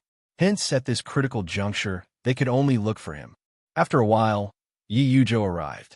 He had also heard the gist of the situation and knew that the matter was urgent, so he did not dare to delay. City Lord Bai. Yi Yuzhou greeted him. Bai Jinkong hurriedly said, "Mr. Yi, there's no need for formalities now. Snake Country's Grand Preceptor's only son has died within Maple City's jurisdiction. If everything goes according to plan, Snake Country's Grand Preceptor will be here soon. I called you here to discuss this matter with you." Yi Yuzhou's expression changed at this. Snake Country's Grand Preceptor's only son died within Maple City's borders? How'd he die? This was obviously the key. If he died alone, even if Snake Country's Grand Preceptor came, there was no need to be afraid. He was killed by someone. I heard it was a monster. The grassy continent natives chased after him, but they ran into an obstacle at Mount Zoraku. A mysterious person controlled a beast and stopped them. I heard that a huge fight broke out, but the natives suffered heavy casualties. But if Snake Country's Grand Preceptor comes, the situation will be different. Bai Jinkong revealed his dilemma. A mysterious person? He can stop the grassy continent natives? Yi Yuzhou was surprised as well. He pondered for a moment and said, "A monster killing a human must be investigated, not to mention the fact that it killed the son of the Snake Country's Imperial Preceptor. We must capture the monster that killed the human first. That way, when the Imperial Preceptor arrives, we can give him an explanation and settle this matter." After Yi Yuzhou said that, Bai Jinkong nodded. "I think so too. But the fact that the mysterious person at Mount Zoraku was able to stop the grassy continent natives' relentless attacks proves that he's quite capable." According to Lieutenant Colonel Gua, the grassy continent natives mobilized more than a dozen beasts, including several rank 3 beasts. But they still couldn't gain the upper hand. That's why they asked for your help. "I understand. It's just a trip. I'll go take a look," Yi Yuzhou said confidently. Bai Jinkong was helpless in this matter and could only look for Yi Yuzhou. This also showed how much the city lord Manor valued Yi Yuzhou, so he had to handle this matter properly. By the time Yi Yuzhou arrived at Mount Zoraku, it was already late at night. The forest fire from the previous battle had yet to be extinguished. Thick smoke billowed everywhere. The grassy continent natives had surrounded the mountain but dared not attack. On top of a boulder, the masked Lin Jin had been standing there for a long time. He was also stalling for time. He hoped that Little Five could recover soon and that Xiao Hu could evolve soon. However, the situation had developed beyond Lin Jin's control. Of course, he couldn't control it from the start, but he didn't regret it. If he didn't back Shang and the others up, who would? Moreover, it was the grassy continent natives who first captured and tortured Little Five. They couldn't blame Shang for killing her. Everything had a cause and effect. Hence, Lin Jin had to hold on in this situation. Even if he couldn't, he had to. The worst-case scenario would be the grassy continent natives joining forces with Maple City's government to attack. Lin Jin had even considered the possibility of even more powerful experts showing up. Hence, he had to stall for time. Goldie was powerful. With him around, Lin Jin didn't have to worry at all. Even if a rank 4 pet beast showed up, Lin Jin wouldn't be afraid. If push came to shove, he would get Shang to come out. If that didn't work, he would stall for time. Once Xiao Hua evolved, who could stop Lin Jin and the others from escaping? At that moment, Yi Yuzhou arrived. Lieutenant Guo was under a lot of pressure. He had to calm the enraged, grassy continent natives and prevent the situation from spiraling out of control. He also had to keep an eye on that mysterious person on top of the hill. He was just a lieutenant with a rank 2 pet beast and less than 50 people with him. It was already impressive that he could hold his ground. Following Yi Yuzhou was Zhuo Wentong of the City Lord Manor. He was also an expert with a rank 3 pet beast. Of course, compared to Yi Yuzhou, he paled in comparison. However, it was obvious that one of them was the strongest fighter in Maple City, while the other was the City Lord's Manor's chief steward, an official representative of the City Lord's Manor. Both of them carried a lot of weight. The grassy continent natives dared not act recklessly and behave themselves. Yi Yuzhou frowned as he listened to the grassy continent natives' indignant narration. He had a general idea of what happened. The grassy continent natives captured a monster and a woman came to rescue it. In the process, she killed several natives, and the son of Snake Country State Preceptor was one of them. Then, the grassy continent natives chased after them, intending to exact revenge. But this time, it was their pet beasts that perished. Mr. Yi, Snake Country State Preceptor, will be here soon. You are Maple City's #1 expert, so I hope you can give us a satisfactory explanation, the leader of the grassy continent natives said. He didn't dare to act recklessly against Yi Yuzhou, but his attitude remained unyielding. Yi Yuzhou was obviously displeased, so he retorted coldly. So what if I don't give you a satisfactory explanation? Even if Snake Country State Preceptor is here, I will say the same to him. Don't forget, this isn't Snake Country. The grassy continent natives gritted their teeth, but didn't dare to say another word. That being said, the matter still had to be resolved. Yi Yuzhou turned to the figure on the hill and said to Zhuo Wentong, Steward Zhuo, we still don't know who that person is, but to be able to suppress so many grassy continent experts on his own, he's definitely no pushover. I'll go meet him first. Zhuo Wentong obviously wouldn't refuse. Be careful, Mr. Yi. Yi Yuzhou burst into laughter. Realizing that he had misspoken, Zhuo Wentong quickly added, Mr. Yi, you are Jade Dragon Nation's guardian, so of course you wouldn't be afraid of such a villain. I'm just worried that he might be up to no good. Don't worry, Steward Zhuo. No matter what, I won't allow that man to control demonic beasts. Moreover, when the Snake Country State Preceptor arrives, I'll have to give them an explanation. I'll make a move and capture that man first. Yi Yuzhou was brimming with confidence. Having said that, a thick fog surged out from his body. With a leap, he stepped on the fog and flew up the hill like an immortal. The creature in the fog was his rank 4 pet beast, the soaring cloud flood dragon. Lin Jin didn't expect Yi Yuzhou to show up. He didn't know about Snake Country State Preceptor yet, but he felt that Maple City's reaction this time was a little too much. To think they would send Yi Yuzhou here. Lin Jin knew how strong Yi Yuzhou was. If they were to fight, Lin Jin and Xiao wouldn't be a match for him. Goldie probably wouldn't be able to either. After all, Goldie was only rank 3. It would still be difficult for him to go up against a rank 4 soaring cloud flood dragon. If Shang'er were to help, they might be able to fight Yi Yuzhou. But the problem was, it wasn't necessary. Because the moment he saw Yi Yuzhou, a bold idea popped into Lin Jin's mind. He had Goldie retreat while the shadow wolf hid in the darkness. Meanwhile, Lin Jin stood with his hands behind his back, behaving like an expert.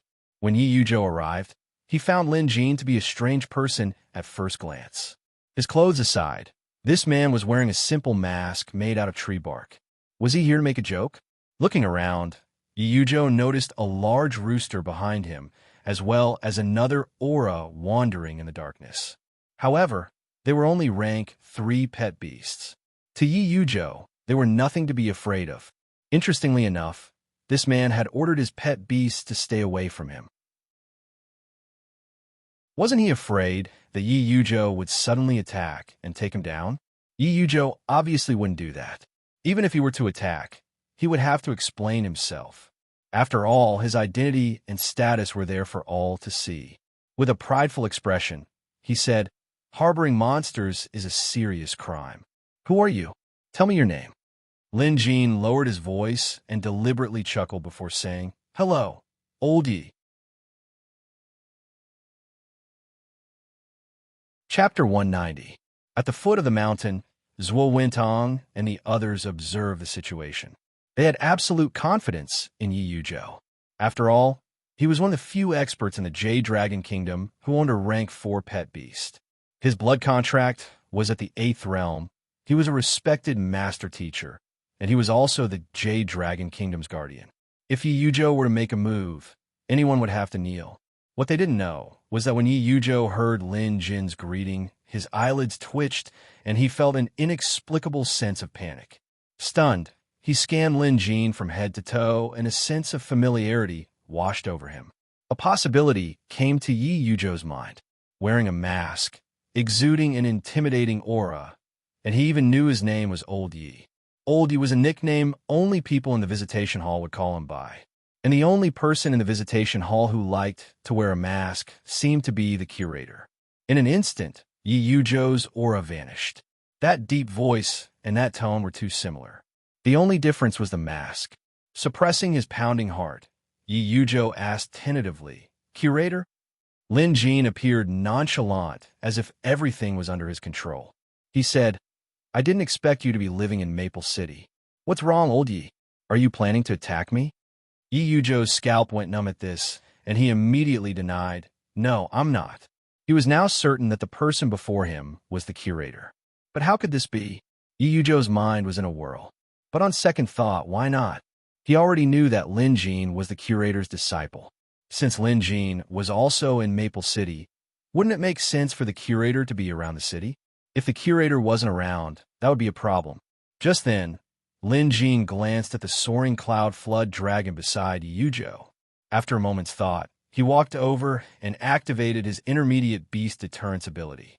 This wasn't the visitation hall, so Lin Jin couldn't use the curator's deterrence ability. Hence, this move was risky. Intermediate beast deterrence ability could suppress beasts rank 4 and below. Although the soaring cloud flood dragon was powerful, it was still rank 4. Logically speaking, it should be affected by Lin Jin's ability. Of course, Lin Jin didn't dare to be distracted. He focused all his energy on suppressing the soaring cloud flood dragon.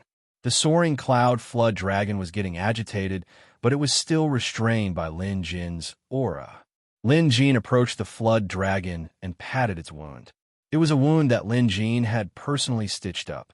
"The wound is almost healed." It was a simple sentence, and it seemed to be done casually. However, Yi Yuzhou no longer dared to have any doubts. He wasn't controlling his soaring cloud flood dragon just now. Had it been anyone else who dared to approach his pet beast, they would surely be attacked.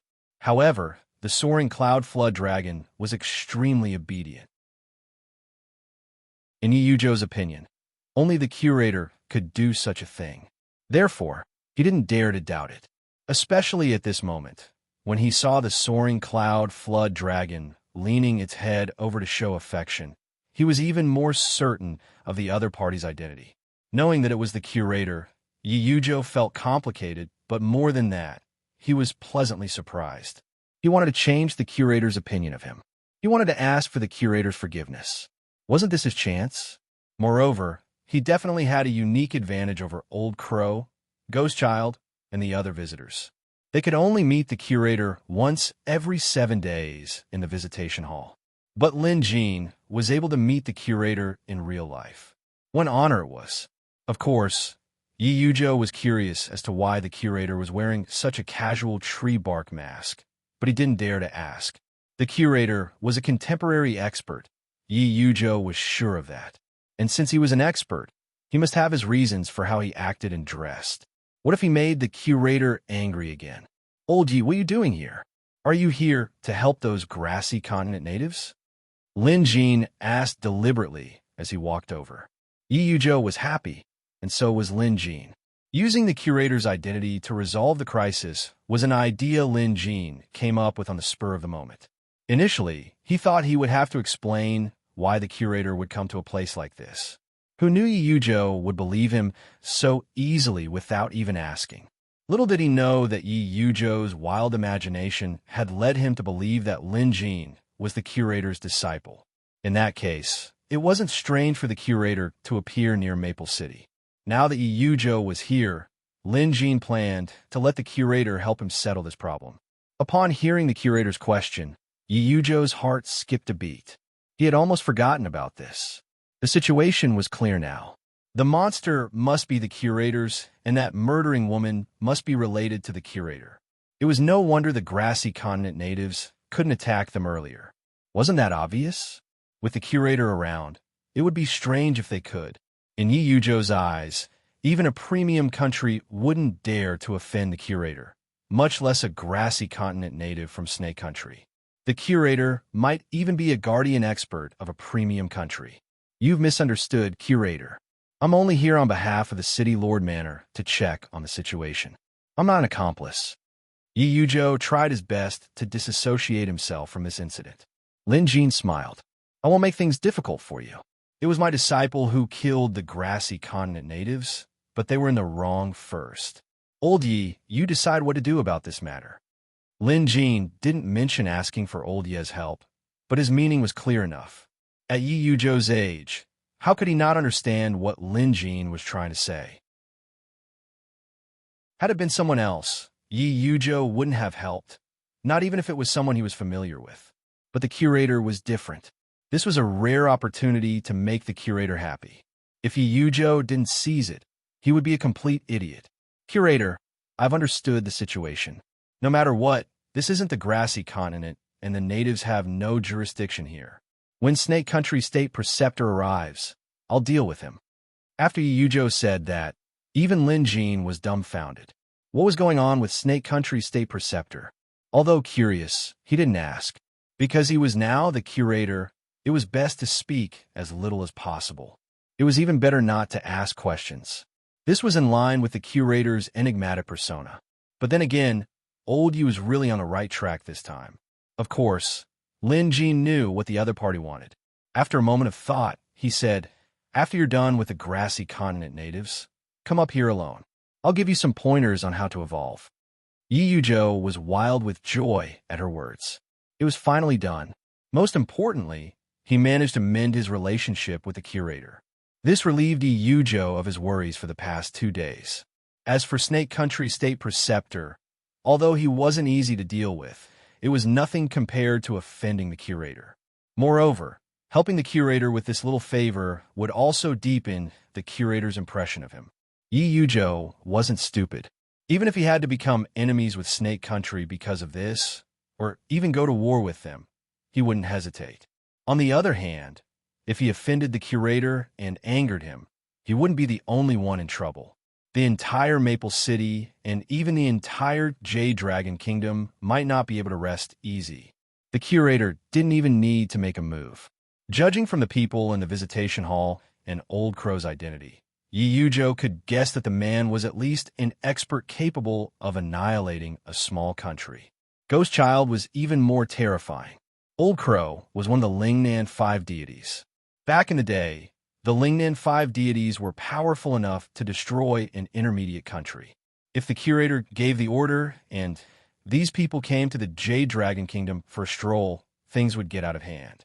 As long as Yi Yuzhou wasn't out of his mind, he would definitely stand firmly on the curator's side.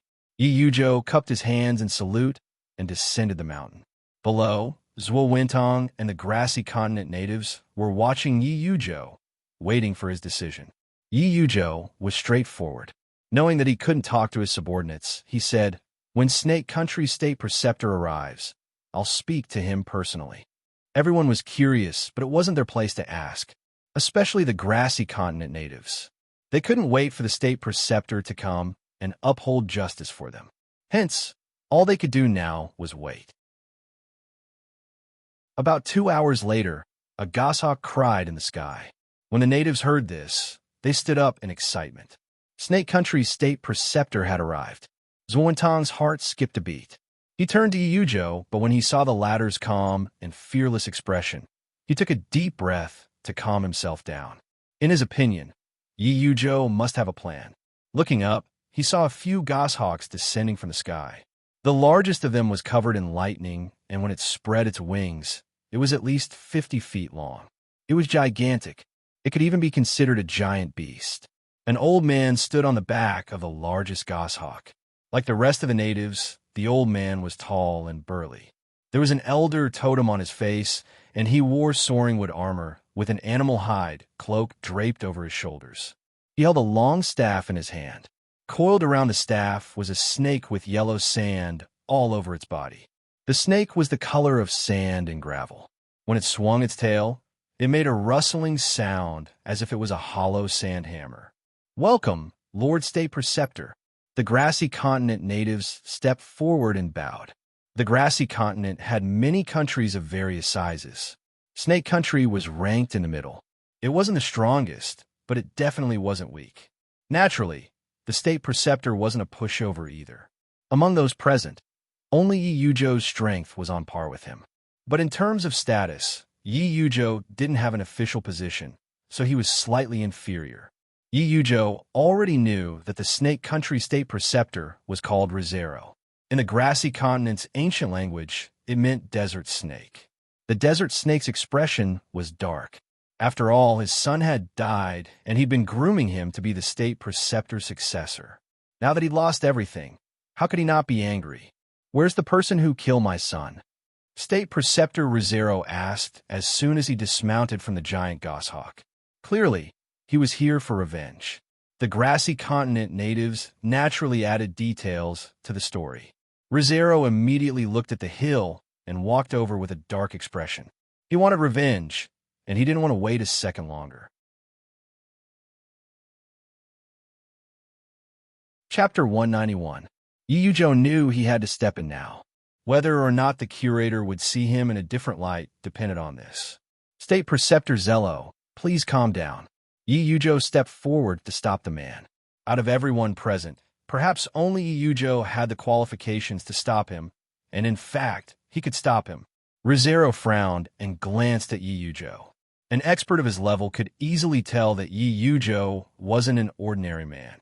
Not only was his cultivation level high, but his blood contract realm was even higher than a state preceptor like him. Moreover, his pet beast was currently hidden in a large cloud. If he wasn't mistaken, it was also rank 4. Hence, although Rizero was eager for revenge, he didn't act rashly. "May I know who you are?" Rizero asked. Yi Yujo introduced himself. Rizero nodded. "So, it's Mr. Yi from Jade Dragon Kingdom.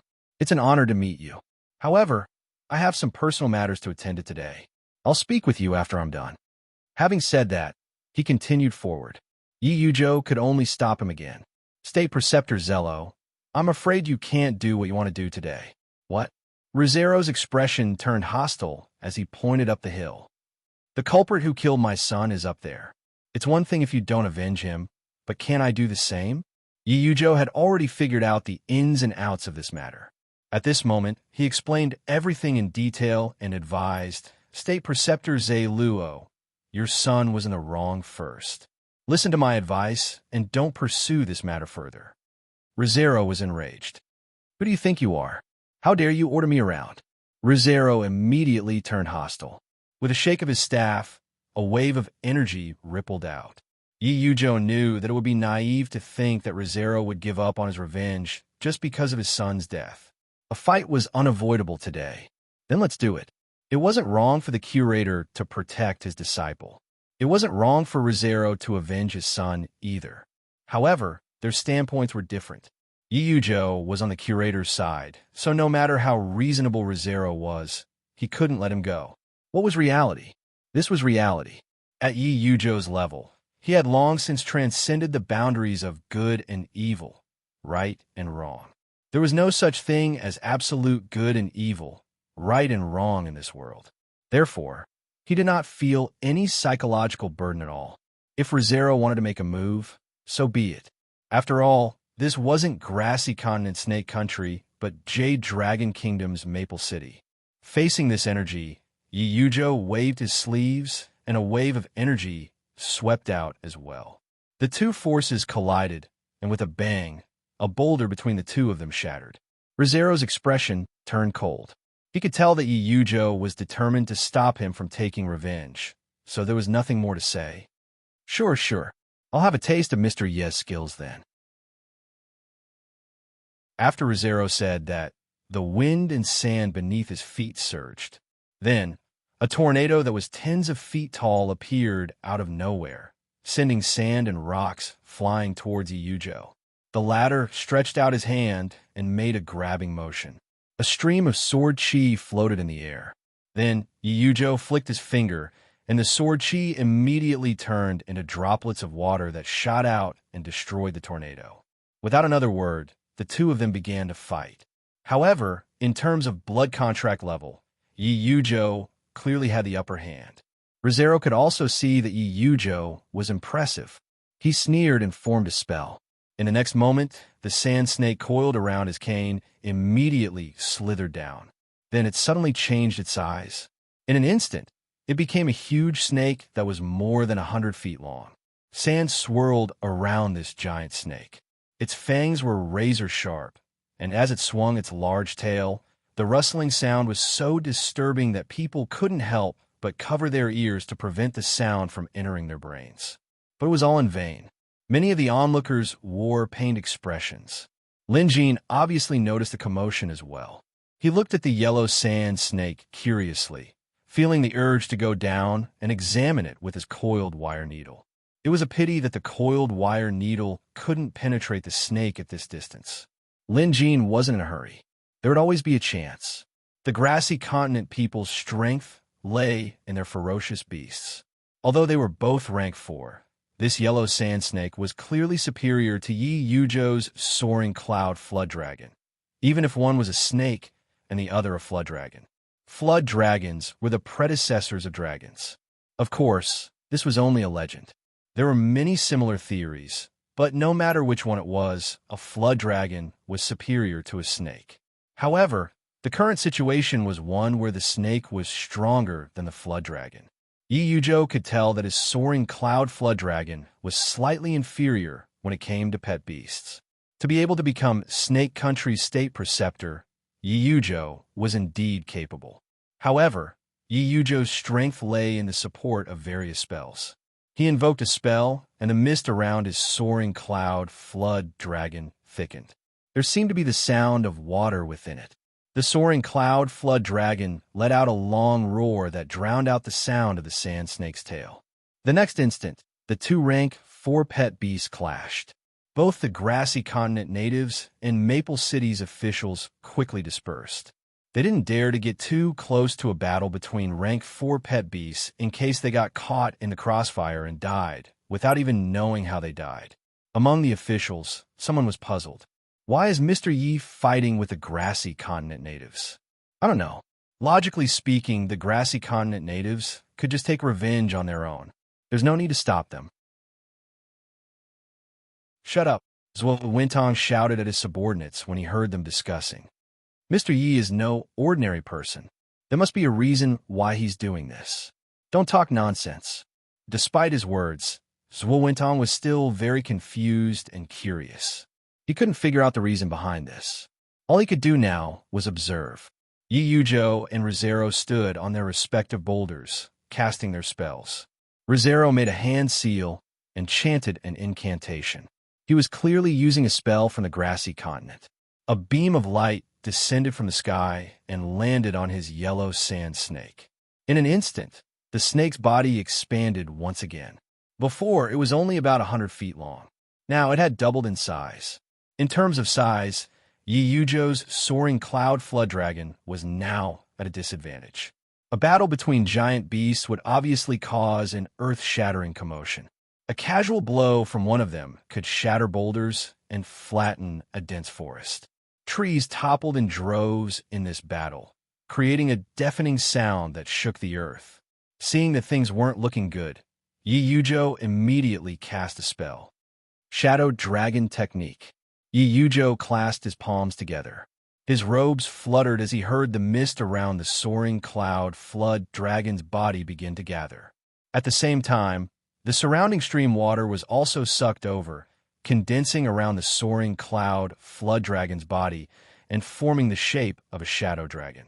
It was as if he'd used water to make a dragon robe around the soaring cloud flood dragon's body. Dragon horns, dragon whiskers, dragon scales, and dragon claws. It was as if they were real. With this, the soaring cloud flood dragon's strength increased greatly. Even though its size hadn't changed, it was now on par with the yellow sand snake. The sound of the two beasts fighting could be heard from tens of miles away. The forest was in a sorry state, and the ground was damaged. The soaring cloud flood dragon spat out a cloud of water vapor. The vapor formed a pillar, enough to pierce through the mountains. The yellow sand snake didn't dodge. Instead, it formed an armor of yellow sand and defended with all its might. Loud noises rang out as the water vapor collided with each other. It was as if a sandstorm had started raining down on the area. In the end, although the sand armor was broken, it didn't hurt the flood dragon. Instead, the yellow sand snake lashed out with its tail, striking the soaring cloud flood dragon. Not only did it shatter the layer of shadow dragon's water skin, but it also sent the soaring cloud flood dragon flying 1,000 feet away, leaving a deep ravine in its wake. Dust and dirt flew everywhere. Even someone like Zhuo, who had seen much of the world, couldn't help but turn pale. He was so shocked by this rank 4 battle that he couldn't speak. Rank 4 beasts were the standard of an intermediate country. Now that two rank 4 beasts were fighting each other, it was like a national war. It was both pleasing to the eye and shocking to the heart. Even Lin Jin, who had been watching the battle from the top of the hill, was dumbfounded. First of all, rank 4 beasts could grow even larger. Standing before them, a human would inevitably look tiny. This was beyond the realm of human strength. No matter how high one's cultivation level was, one couldn't possibly go up against such a high-level beast with their strength alone. However, humans were indispensable. Half of a beast's strength came from its body, while the other half came from spell support. Without spell support, these two beasts couldn't possibly be this powerful. A simple attack from them had the strength to collapse a mountain. Lin Jin shook his head. He could tell that Yi Yuzhou's soaring cloud flood dragon was no match for the yellow sand snake. If they continued fighting, they would be at a disadvantage. If it's just a rank 4 beast, I should be able to suppress it with deterrence. Even if I can't suppress it for long, I can still use my coiled wire needle to kill it, Lin Jin thought. Yi Yuzhou's help was great, but if he couldn't hold it off, he would have to face it himself. Of course, Lin Jin would remember old Ye's favor. The aura generated by the rank 4 beast battle had scared away all the beasts in the forest. Those that didn't manage to escape in time were now trembling in fear in their nests. Even Goldie's breathing turned heavy under this pressure. This was clearly a huge impact on a beast. Suddenly, an idea popped into Lin Jin's mind. That's not right. If I attack with a rank 4 beast outside the range of deterrence, I won't be able to suppress it in time. I might even be killed. At this thought, Lin Jin's expression darkened. Although the coiled wire needle was powerful, it wasn't invincible. It was simple. If the snake tossed a boulder at him, the coiled wire needle wouldn't be able to stop it. Lin Jin began to panic. Old Yi, hang in there. Lin Jin silently cheered Yi Yuzhou on. Unfortunately, things didn't go according to his wishes. After the yellow sand snake sent the soaring cloud flood dragon flying with a sweep of its tail, State Preceptor Luo controlled his pet beast to pounce toward the hill. It was attacking. Lin Jin took a deep breath as he tried to come up with a countermeasure. Now, he could only let Goldie take the brunt of the attack while he looked for a chance to strike. As for whether he could succeed, he didn't know, because Lin Jin wasn't sure if the coiled wire needle could penetrate the snake's yellow sand armor. Goldie, on the other hand, looked fearless. He flapped his wings and charged forward fearlessly. Whether he could withstand the attack aside, Goldie had never backed down in terms of momentum. Chapter 192. Both beasts were incredibly fast. In the blink of an eye, Goldie and the python were already at each other's throats. The python was clearly dismissive of the much smaller Goldie and opened its mouth to bite. Although Goldie was brave, he wasn't stupid. Given the difference in size, he could only resort to guerrilla tactics. Hence, he flapped his wings and soared into the air. Finding an opening, he pecked at one of the python's eyes. Fast, accurate, and ruthless. Big Yellow's attack was not sloppy at all. This attack was very sudden, and it actually succeeded in one hit. Big Yellow's beak was like a red-hot iron spike, and it directly pecked one of the yellow sand giant python's eyes blind. Even Lin Jin, who was 100 meters away, could hear the sound of an eyeball exploding. A heart-wrenching howl rang out. Rizero's heart ached. That was his pet beast, the face of Snake Country. Who knew how precious it was to have one of its eyes pecked out by a chicken. In a fit of rage, the state preceptor immediately invoked a spell. However, even without his support, the python was still attacking in a frenzy. Goldie was extremely shameless after his successful attack. He flapped his wings and clucked as if taunting the python before turning to run away. Even Lin Jin was dumbfounded by what he saw. The enraged python ignored everything else and chased after Goldie relentlessly. Soon, it was lured away by Goldie.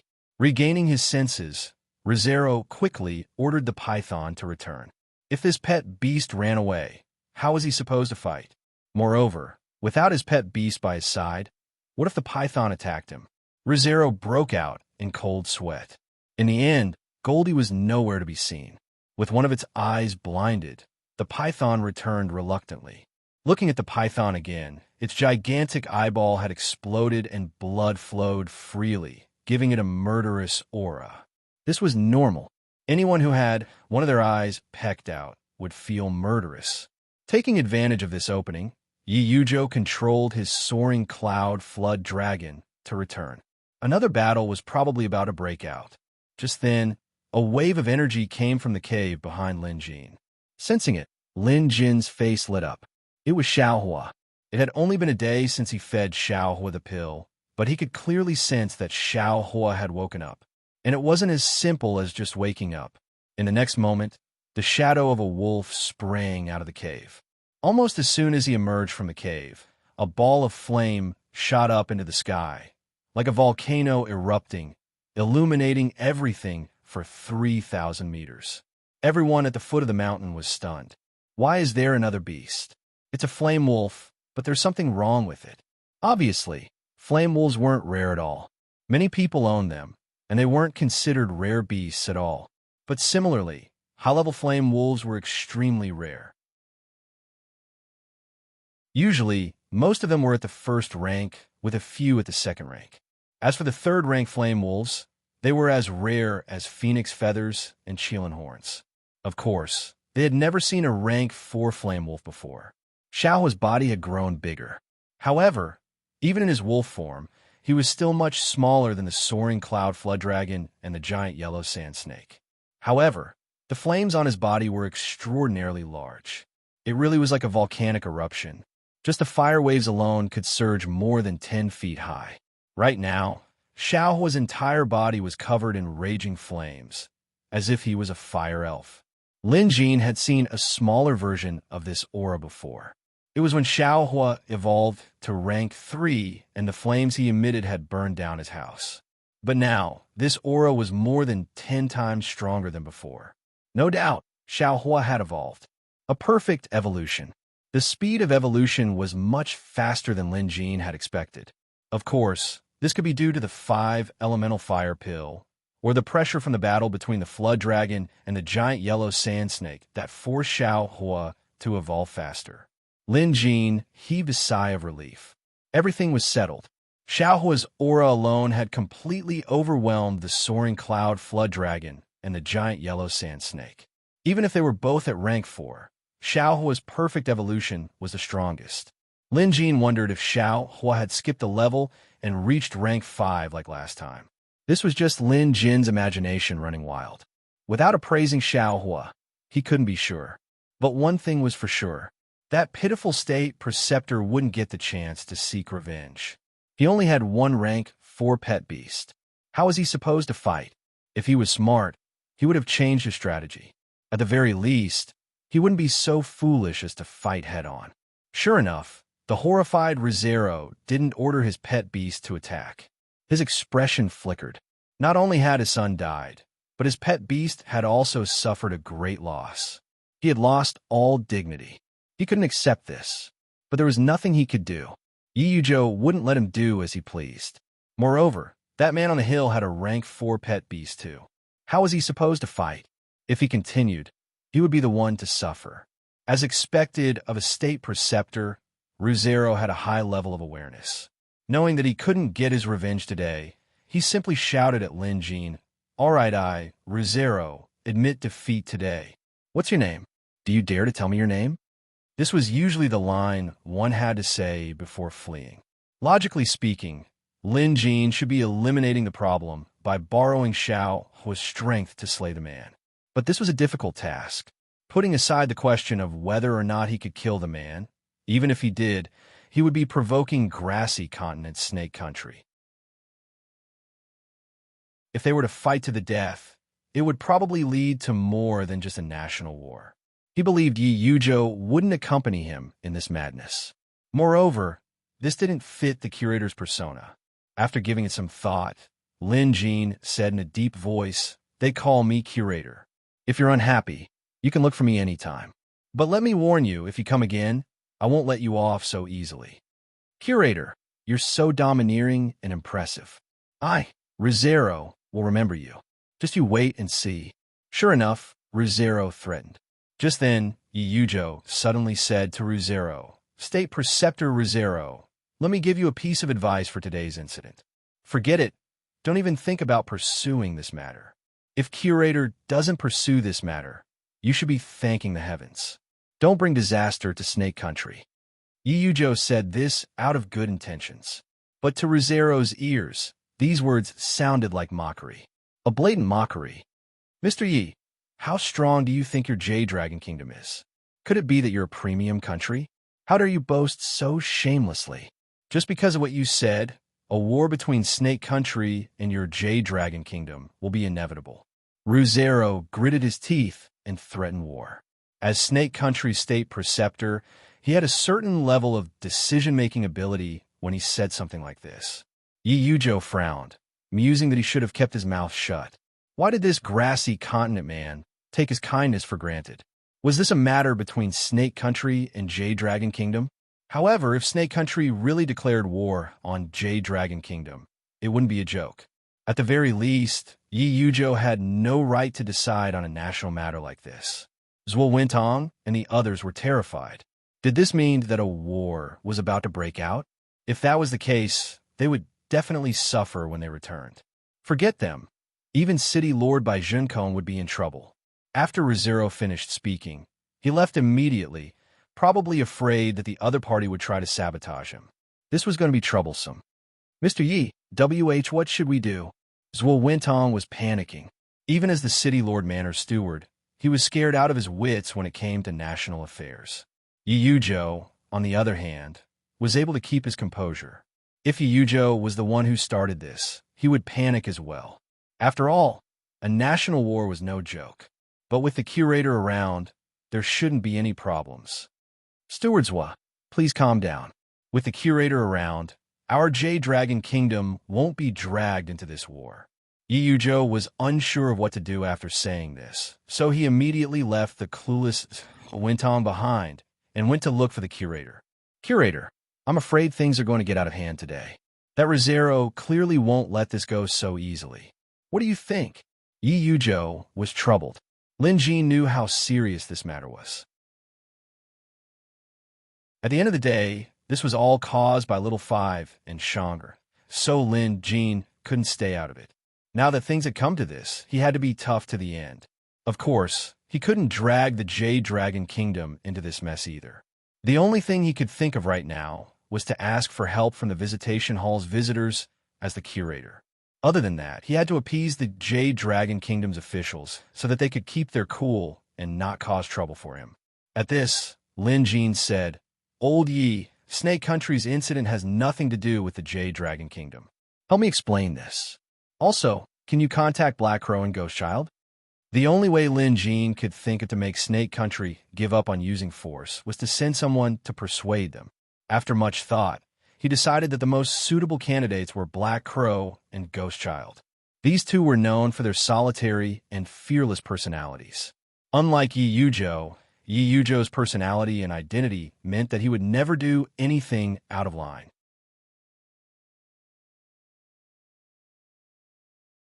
Chapter 193. There were still a few days until the next visitation hall opening. Lin Jin couldn't wait any longer.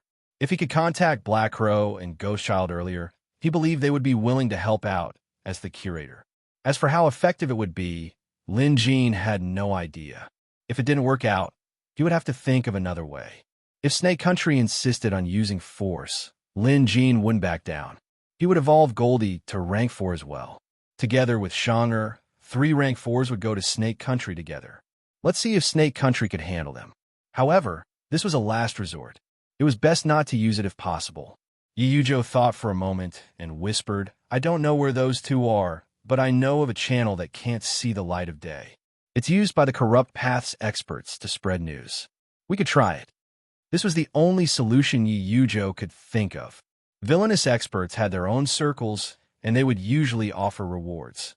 Of course, whether the information could be spread to Black Crow and Ghost Child depended entirely on their luck. Lin Jin didn't have any better ideas, so he could only give it a try. If it didn't work, he would have to wait until the next visitation hall opening. If Snake Country were to use force, it wouldn't be something that could be settled in a short period of time. Next, Lin Jin gave Yi Yujo some pointers on his pet beast's evolution and answered a few of his questions. Delighted, Yi Yujo memorized Lin Jin's instructions. "All right, you may leave now. If there's nothing else, don't let anyone come to Mount Zoraku again," Lin Jin instructed, noticing that it was getting late. With Yi Yujo as a bridge, Lin Jin could use his curator identity to arrange things he couldn't do with his original identity. Given Yi Yujo's status and influence, it shouldn't be difficult for him to accomplish these tasks. After some thought, Yi Yujo suddenly whispered, "Curator, I didn't know Lin Jin was your disciple, so I've offended you. I've already made up for it.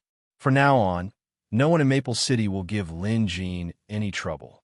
Don't worry about that, Curator.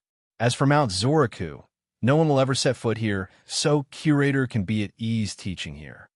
Having said that, Yi Yujo took his leave. Lin Jin was startled, but after listening, he understood. Did Yi Yujo think he was his disciple? Of course, he didn't know what Yi Yujo was thinking. In fact, when Yi Yujo saw Fiery, his imagination was already running wild. Yi Yujo had seen this firewolf before. Although it had evolved, it was undoubtedly Yi Yujo's pet beast. In other words, Lin Jin was the curator's disciple. In Yi Yujo's opinion, the curator was here to help Lin Jin evolve his pet beast, but ended up getting into this mess. As for Mount Zoraku, it was probably the curator's temporary residence to guide Lin Jin. Yi Yujo was utterly impressed by the firewolf that was even stronger than his soaring cloud flood dragon. He mused, only the curator could help Lin Jin's pet beast evolve to this level in such a short time. As expected of the curator, other people had to go through a lot of hardships to evolve their pet beasts into rank 4, and even then, success wasn't guaranteed.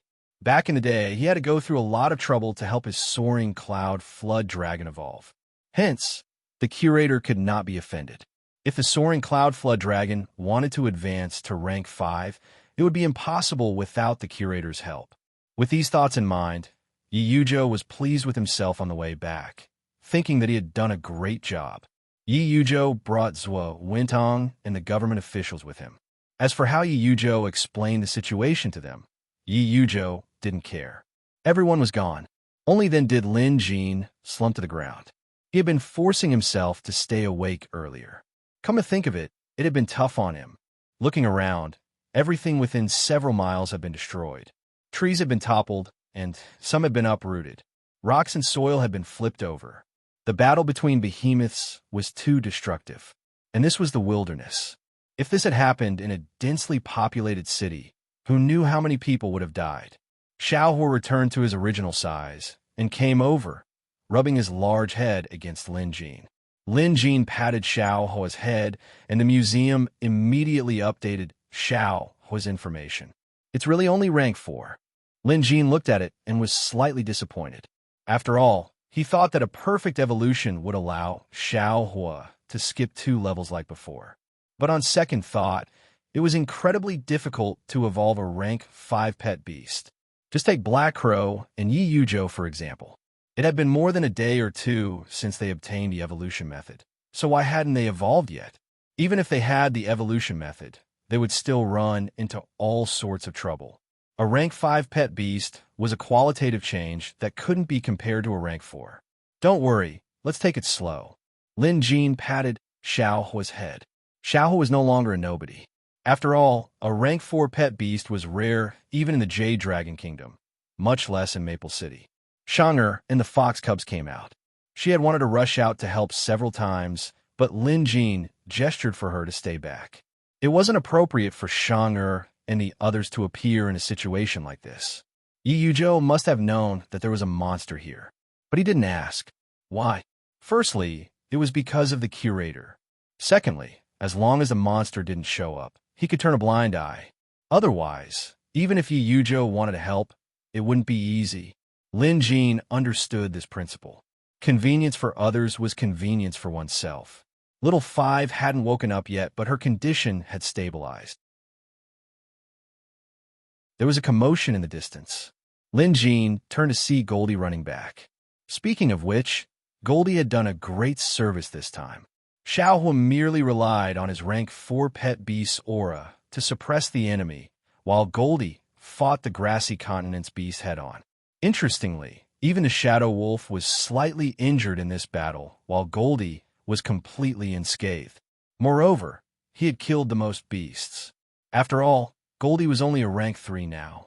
Lin Jin wondered how powerful Goldie would become if he helped him evolve to rank 4 in the future. Would he be able to take on a rank 5 pet beast directly? That was a possibility. Goldie and Xiao Hua were enemies. At first, Goldie was planning to claim credit for himself, but at the sight of a rank 4 Xiao Hua, he was instantly infuriated. Flames burst out from his comb again, and his feathers stood up. He flapped his wings with a taunting look. Xiao Hua ignored him. Goldie grew bored after making a ruckus, so he reverted to his normal size and went back to catching worms. The battle had uprooted the ground, and quite a number of worms were found. At least Goldie could have a full meal. Master Lin, will those people come back? Shang'er was a little worried, so she asked. Lin Jin was quite confident about this. The grassy continent natives had gone back to prepare for war after suffering such a huge loss. It definitely wouldn't come back. It all depended on Maple City now. But with Yi Yuzhou around, it shouldn't be a problem. I'm going to rest for a while before I refine some recovery pills for Lil 5. Don't run around for the next few days, especially White Ape. Lin Jin knew it was fortunate that the natives didn't see White Ape. Otherwise, the situation would have worsened. Fortunately, with Yi Yuzhou around, Mount Zorica wouldn't be too dangerous for the time being. They could stay here for a little longer.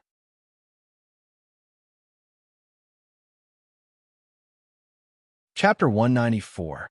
Little did Lin Jin know that several hours ago, Yang Jie's pet beast, the white peacock, was about to advance to rank 4 before Xiao Hua at Maple City's Friar Association.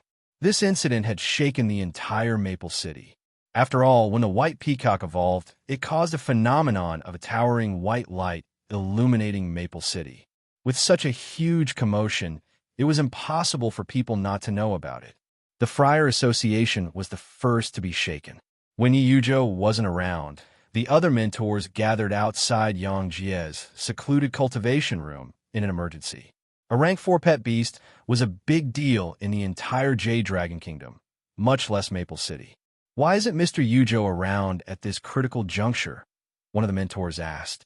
I heard that the City Lord Manor summoned him for an urgent matter. Who would have thought that Mr. Yuzhou's disciple would be the first to evolve his pet beast into rank 4? With this, Yang Jie's status will surely rise, someone commented. The mentors nodded. With Yang Jie's pet beast evolving into rank 4, his status had surpassed the mentors like them. Moreover, with a rank 4 pet beast, he would be conferred the title of National Guardian by the Jade Dragon Kingdom if nothing went wrong. He would also be given an exclusive title of nobility, an additional salary, and spirit stones. In short, there were many benefits to be had. Even the mentors were envious of him. However, they were also curious as to how young Jia managed to evolve his pet beast. Some of them gave the credit to Yujo, but those who were familiar with Yujo knew that he wasn't an expert when it came to pet beasts. After that, Yang Jia walked out with a white-plumed sparrow, which had already reached level 4. Yang Jia's face was filled with arrogance. Even to the instructors, he wasn't as courteous as before. After all, he had surpassed many instructors in terms of pet beasts. Sure enough, it didn't take long before the City Lord Manor sent someone to invite Yang Jia over, saying that the City Lord would like to meet him personally. This was an honor. After Yang Jia left, the Friar Association was still in an uproar. The topic of discussion was naturally Yang Jia and the upcoming inter-disciple competition. There were even rumors that Lin Jin was going to compete against senior Yang Jia in the disciples tournament. But now, it seems like there's no more suspense in this match. That's right. Senior Yang Jia already has a rank 4 pet beast. Even if he doesn't do anything, his pet beast alone is enough to overwhelm all his opponents. Senior Lin Jin, it's a pity. If he hadn't run into Senior Yang Jia, he might have been able to get first place. When Chunchen received the news, he was pleasantly surprised. He was shocked because he didn't expect Yang Jia to evolve his pet beast to rank 4. Truth be told, Chunchen was extremely jealous. This meant that he would never be able to catch up to Yang Jia. But he was happy too. At least this confirmed one thing. Lin Jin was doomed in the disciple tournament. Yujo was back. Instead of returning to the Friar Association, he headed straight for the City Lord Manor. Now that there was a conflict with the Snake Country, he naturally had to inform Bai Zhenkong personally, lest the City Lord be scared out of his wits. At the City Lord Manor, he unexpectedly ran into Yang Jia. Upon seeing Yujo, Yang Jia went up to greet him. However, it was obvious that his attitude had changed slightly. The reason was simple. Yujo's pet beast was rank 4, and Yang Jia's pet beast was now rank 4 as well. When Yujo found out that Yang Jia's pet beast was rank 4, he was startled too. But soon he frowned. Because under normal circumstances, Yang Jia's pet beast couldn't possibly evolve unless it had a miraculous encounter. And it was a miraculous encounter. Glancing at the white peacock, Yujo confirmed his suspicions. There was a unique medicinal aura around the white peacock. Even if Yujo wasn't well-versed in the field of pills, he could tell that the white peacock must have consumed some powerful pill to evolve. However, based on the pet beast's aura, it was erratic and unstable. Hence, this rank 4 should be taken into consideration. Yujo was slightly displeased. He felt that Yang Jia was hiding many things from him. For example, the pill that allowed the white peacock to evolve. Yang Jia had never mentioned it before. Just obtain it? That was simply impossible. Yang Jia had not gone out for the past few months. Therefore, Yang Jia's concealment of this matter had already made Yujo understand that his disciple did not trust him as much as he had imagined. However, the evolution of his disciple's pet beast was indeed a good thing.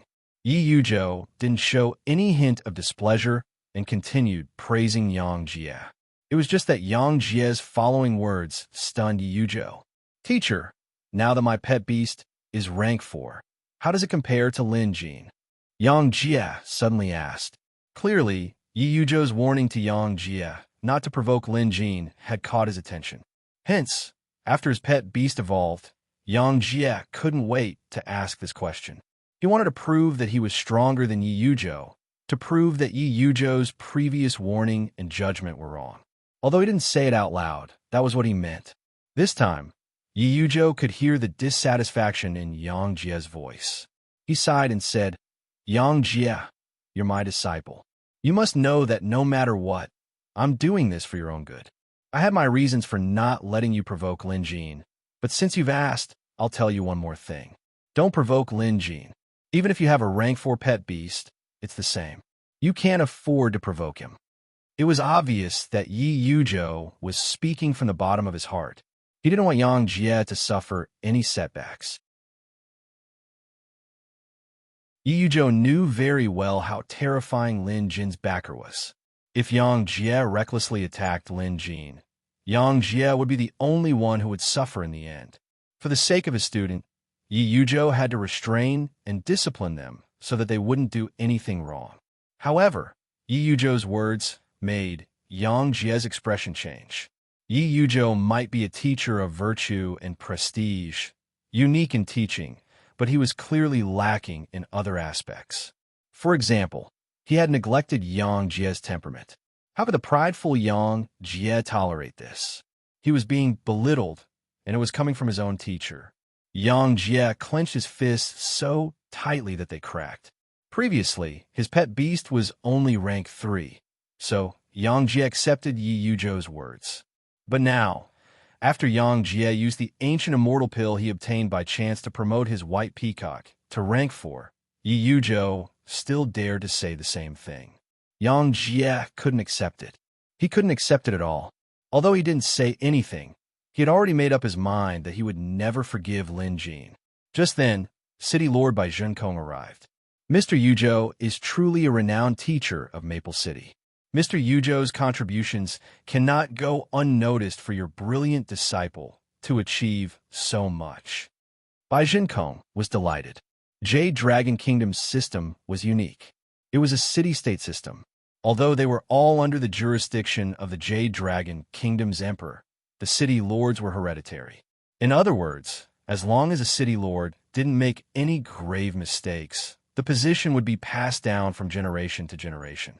Because each city was in charge of its own, if a city produced an expert, that person would be under the jurisdiction of the city lord. This was both an honor and a boost to their strength. Previously, Yi Yuzhou was the only person in Maple City with a rank 4 pet beast. Now that there was one more, how could Bai Zhenkong not be happy? With this, Maple City's status in the Jade Dragon Kingdom would rise as well. Yi Yuzhou smiled and said nothing else. After all, Yang Jie's pet beast's evolution wasn't his doing. Of course, Yi Yuzhou didn't ask about the specifics. His top priority now was to explain Snake Country's situation to Bai Zhenkong. Just then, Zhuo Wentong came in and whispered something into Bai Zhenkong's ear. Bai Zhenkong was still smiling earlier, but his expression suddenly darkened.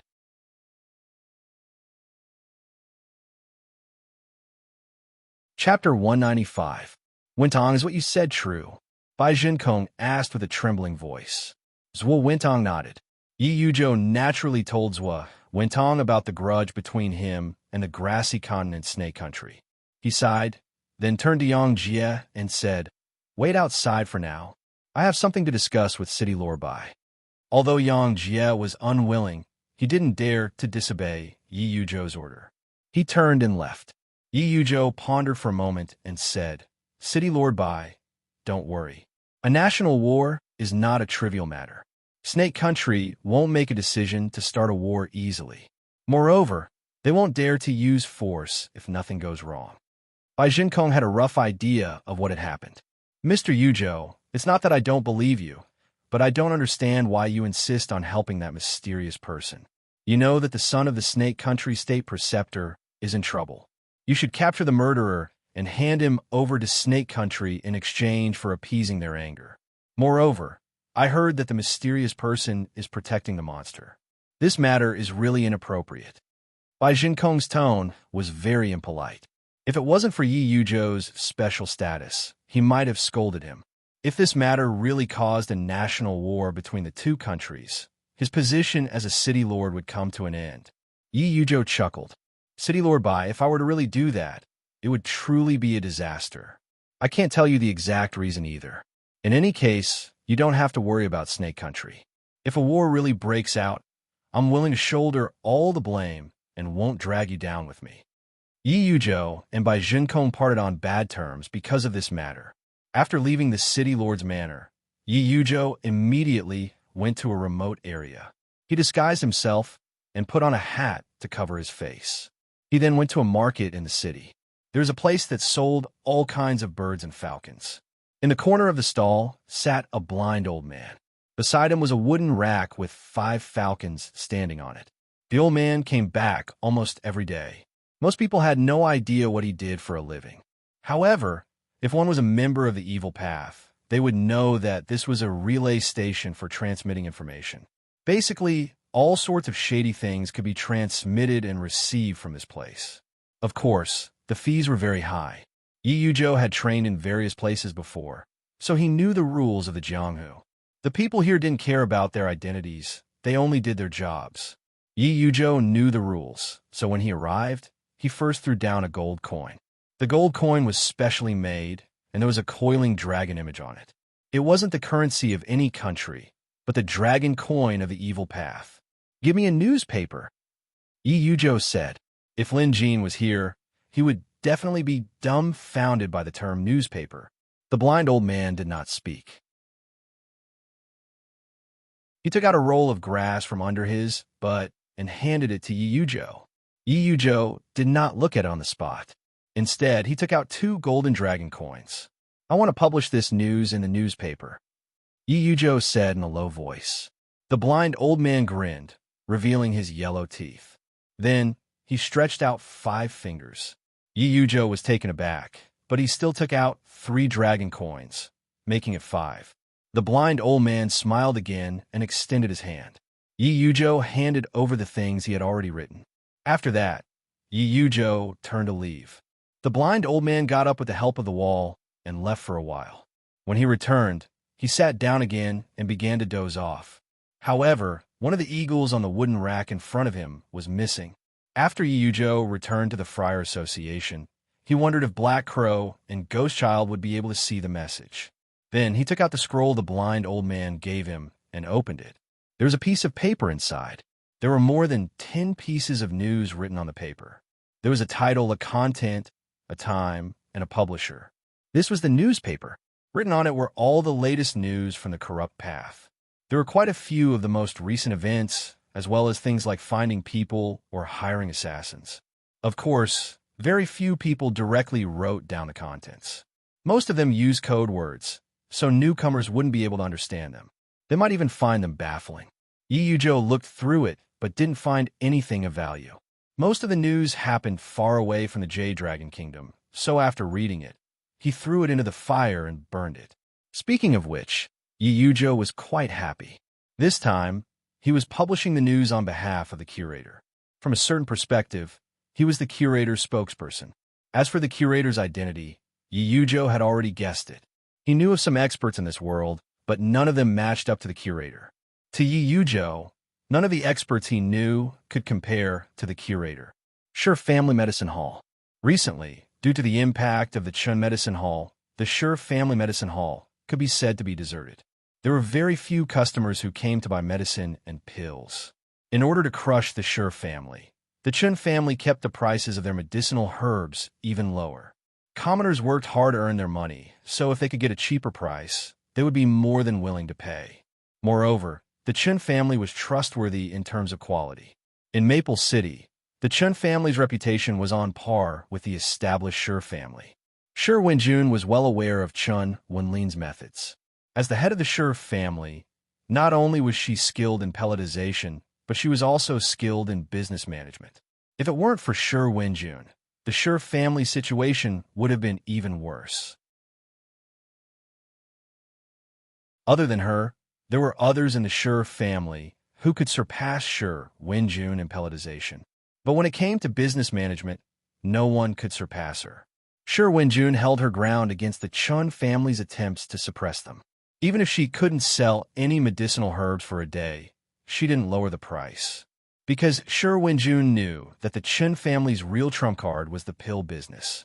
The elixir business was the Sure family's foundation. If the Chun family had obtained the pill formula and the price was the same, it would have been fine.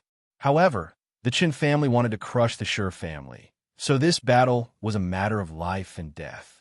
Speaking of which, Sure Wenjun was quite impressed by Chun Wenlin.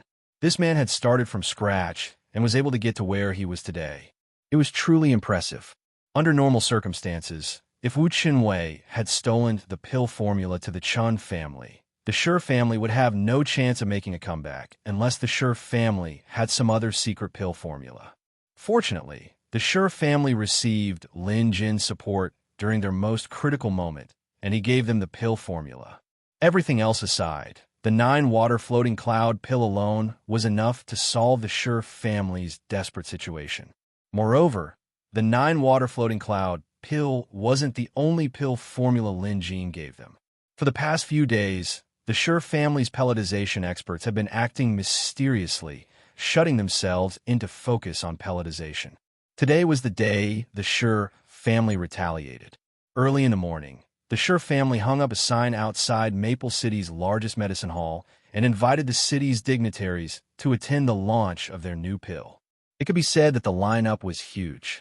Other than the government officials and wealthy merchants, the Sher family also invited the Chun family.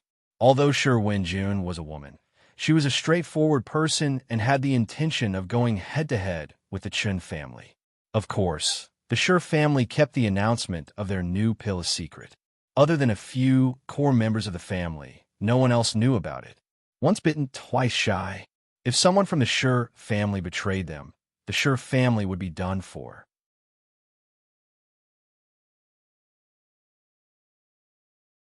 Chapter 196. Have you heard? The Sher family is going to release a new pill this afternoon. I wonder what it will be. I'm not really looking forward to it. Think about it. The Sher family has been wrecked by the Chun family. If they had a secret pill recipe, they would have used it a long time ago. Why would they wait until now? That makes sense. So, are you going? Of course I'm going. Why wouldn't I go? It'll be good to have a look. Some of the nobles in Maple City were discussing this matter. At the Zhu family, Zhu Tianhong also received an invitation. Kenner, you can go on my behalf, Zhu Tianhong said with a smile. It was obvious that he wasn't interested in the matter. Moreover, he didn't want to get involved in the conflict between the Chun and Sher families. Beside him, Zuka knew a lot about the situation. Father, don't be fooled by the fact that the Sher family was utterly defeated by the Chun family. In the end, the Sher family still managed to turn the tables, and even turn the tables, Zukin said with a smile. Zhu Tianhong was a man of his stature. He immediately knew something was up. Kenner, do you know something? Zukin nodded and lowered his voice. The head of the Sher family, Sher Wenjun, has a good relationship with Brother Lin. Brother Lin might be behind the Sher family's sudden release of a new pill. Zhu Tianhong was stunned. Are you serious? Zukin nodded. Zhu Tianhong took a deep breath. Then I can't be absent. Kenner, come with me. If it's true, then we'll have to uphold the Sher family's honor. The other families in Maple City received invitations as well. The Gao family, as Gao Jiang was an official beast appraiser of the Beast Appraisal Association and the son of the Gao family, he enjoyed a high status. As long as he was home, he would be invited for a discussion. Recently, the conflict between the Sher and Chun families over the medicine hall and pill business had intensified. Almost all the families and merchants in Maple City knew about it. Even the common folk had caught wind of it. The Gao family knew about it as well. It's not good for the Sher family to have a woman in charge. It's only been a few years, and they've already been utterly defeated by the Chun family. A few years ago, the Sher family was the #1 family in Maple Leaf City. Now they're in such a pitiful state, Gao Xianming, the head of the Gao family, said. It was hard to tell if he was truly feeling sorry for the Sher family or if he was mocking them. The other members of the Gao family nodded in agreement and began talking about the Sher family's past and present. Suddenly, Gao Xianming recalled something and asked Gao Jiang, Jiang, I heard that the Chun family only managed to rise a few years ago because of the Beast Appraisal Association. Gao Jiang nodded. That's true. Back when Wang Ji was still around, the Chun family had a good relationship with him. Because of this, the Chun family provided the entire Beast Appraisal Association with medicinal ingredients. Many beast appraisers in the surrounding towns also chose to purchase their medicine from the Chun family's medicine hall. Because of this, the Chun family has skyrocketed in recent years and even surpassed the Sher family in business. This news was obviously very insider information. Ordinary people really did not know about this. Also, even though the president has been changed this time, Chan Wenlin is very smart. He didn't approach President Tan Lin recklessly and instead ensured the quality and quantity of the herbs he supplied. This way, President Tin won't be replaced for no reason, and the Chun family's position is safe. Although the Shi family tried to get involved several times, they didn't have the connections to do so. This time, the Chun family took drastic measures and stole all their pill formulas. This time, even if the Shi family doesn't die, they'll be half dead. So is the Shi family's announcement of a new pill real or fake? Someone asked Gao Jiang. Gao Jiang smiled as if he knew a lot. Well, the ancestors of the Shi family had a glorious past, after all. It's possible that they left behind a few secret pill recipes, but they shouldn't be able to cause much trouble. If they could do that, why would they have done it long ago? At least they wouldn't have been defeated so badly. But this time, our Gao family will definitely have to send someone over. We have to show them some respect. Gao Xianming nodded, thinking that he might as well let Gao Jiang go this time. After all, Gao Jiang was his son. Besides, he could use this opportunity to train Gao Jiang's social skills. Why not? Jiang go on behalf of the Gao family this time, Gao Xianming said. Gao Jiang nodded. This was a small matter. He alone was enough. Of course, the City Lord Manor was invited as well. As a most influential official in Maple City, how could Shi Wenjun not invite the City Lord Manor's people? Of course, no one knew if the City Lord Manor would send someone or who they would send. The Chun family. Chen Wenlin looked at the invitation in his hand with a frown, trying to figure out what the Shi family was up to. A new pill? Then how could the Shi family have a new pill? This is utter nonsense. Sitting across the table, Wu Chenwei was enjoying his wine and delicacies, looking very carefree. Wu Chenwei was used to repressing himself, but now he was completely indulging himself. Not only did he indulge in wine and meat, he even asked Chun Wenlin to find him a few women to fool around with. Sometimes, even Chun Wenlin couldn't stand it anymore. In the words of a scholar, it was a disgrace to the culture. The Shi family has deep roots and an extraordinary background. Young Master Wu, I'm here to ask you if the Shi family really has other pill recipes that we don't know about. Chen Wenlin asked in a serious tone. As a businessman, Chun Wenlin was well aware of the current situation. Although the Shi family was being oppressed by the Chun family, the Chun family was also in a perilous situation. If the Chun family tried to suppress the Shi family with their prices, the Chun family would lose money as well. If the Shi family really made a big fuss this time and introduced a few useful new pills, it would undoubtedly be a huge blow to the Chun family. Given the current situation, if the Shi family didn't die, it would be difficult to recoup his previous investment. One wrong move, and the Chun family might be the one to die in the end. This wasn't a joke, so Chen Wenlin had to treat it seriously. Wu Chenwei was obviously annoyed by this question. How many times do I have to tell you? It's impossible for the Shi family to have any other prescriptions. I've already investigated them thoroughly. These past few years, other than forbidding me from learning alchemy, they haven't guarded against me at all. You don't have to worry about that. Having said that, he took a sip of wine. Chen Wenlin frowned. He looked down on people like Wu Chenwei, but because they were business partners, he tolerated it. But in terms of character, a person like Wu Chenwei was definitely not someone he could trust. Disregarding everything else, the Shi family had treated Wu Chenwei well, but Wu Chenwei had a twisted mentality. He was like an untamed dog that was biting back at him. Chen Wenlin had already looked into Wu Chenwei's background. This man came from an ordinary family. Without the Shi family's help, he wouldn't have achieved his current status. Of course, Chen Wenlin wouldn't say this out loud. The more despicable Wu Chenwei was, the easier it was to control him. When the dust settled, he planned to kick this guy out. After all, he no longer had any value. That's great. Since the Shi family invited me, I'll go take a look. Young Master Wu, do you want to go as well? Chen Wenlin was just being polite. Who would have thought that Wu Chenwei would nod and say, "Of course I'll go. Why not?" Later, he found out that Wu Chenwei wanted to laugh at the Shi family and mock them in public. After finding out, Chen Wenlin shook his head.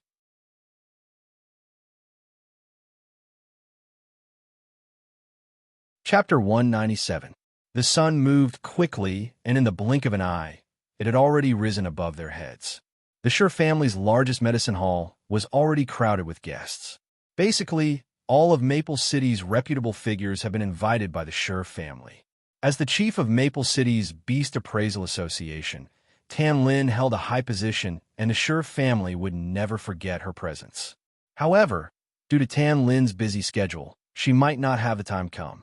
Since she was free today, she decided to drop by after receiving the invitation. It was also because the Schur family's invitation was very mysterious, saying that they had a rare medicinal pill to introduce. As for what the pill was, the Schur family didn't elaborate. Instead, it whetted everyone's appetite. Tan Lin naturally knew about the two major local medicine halls.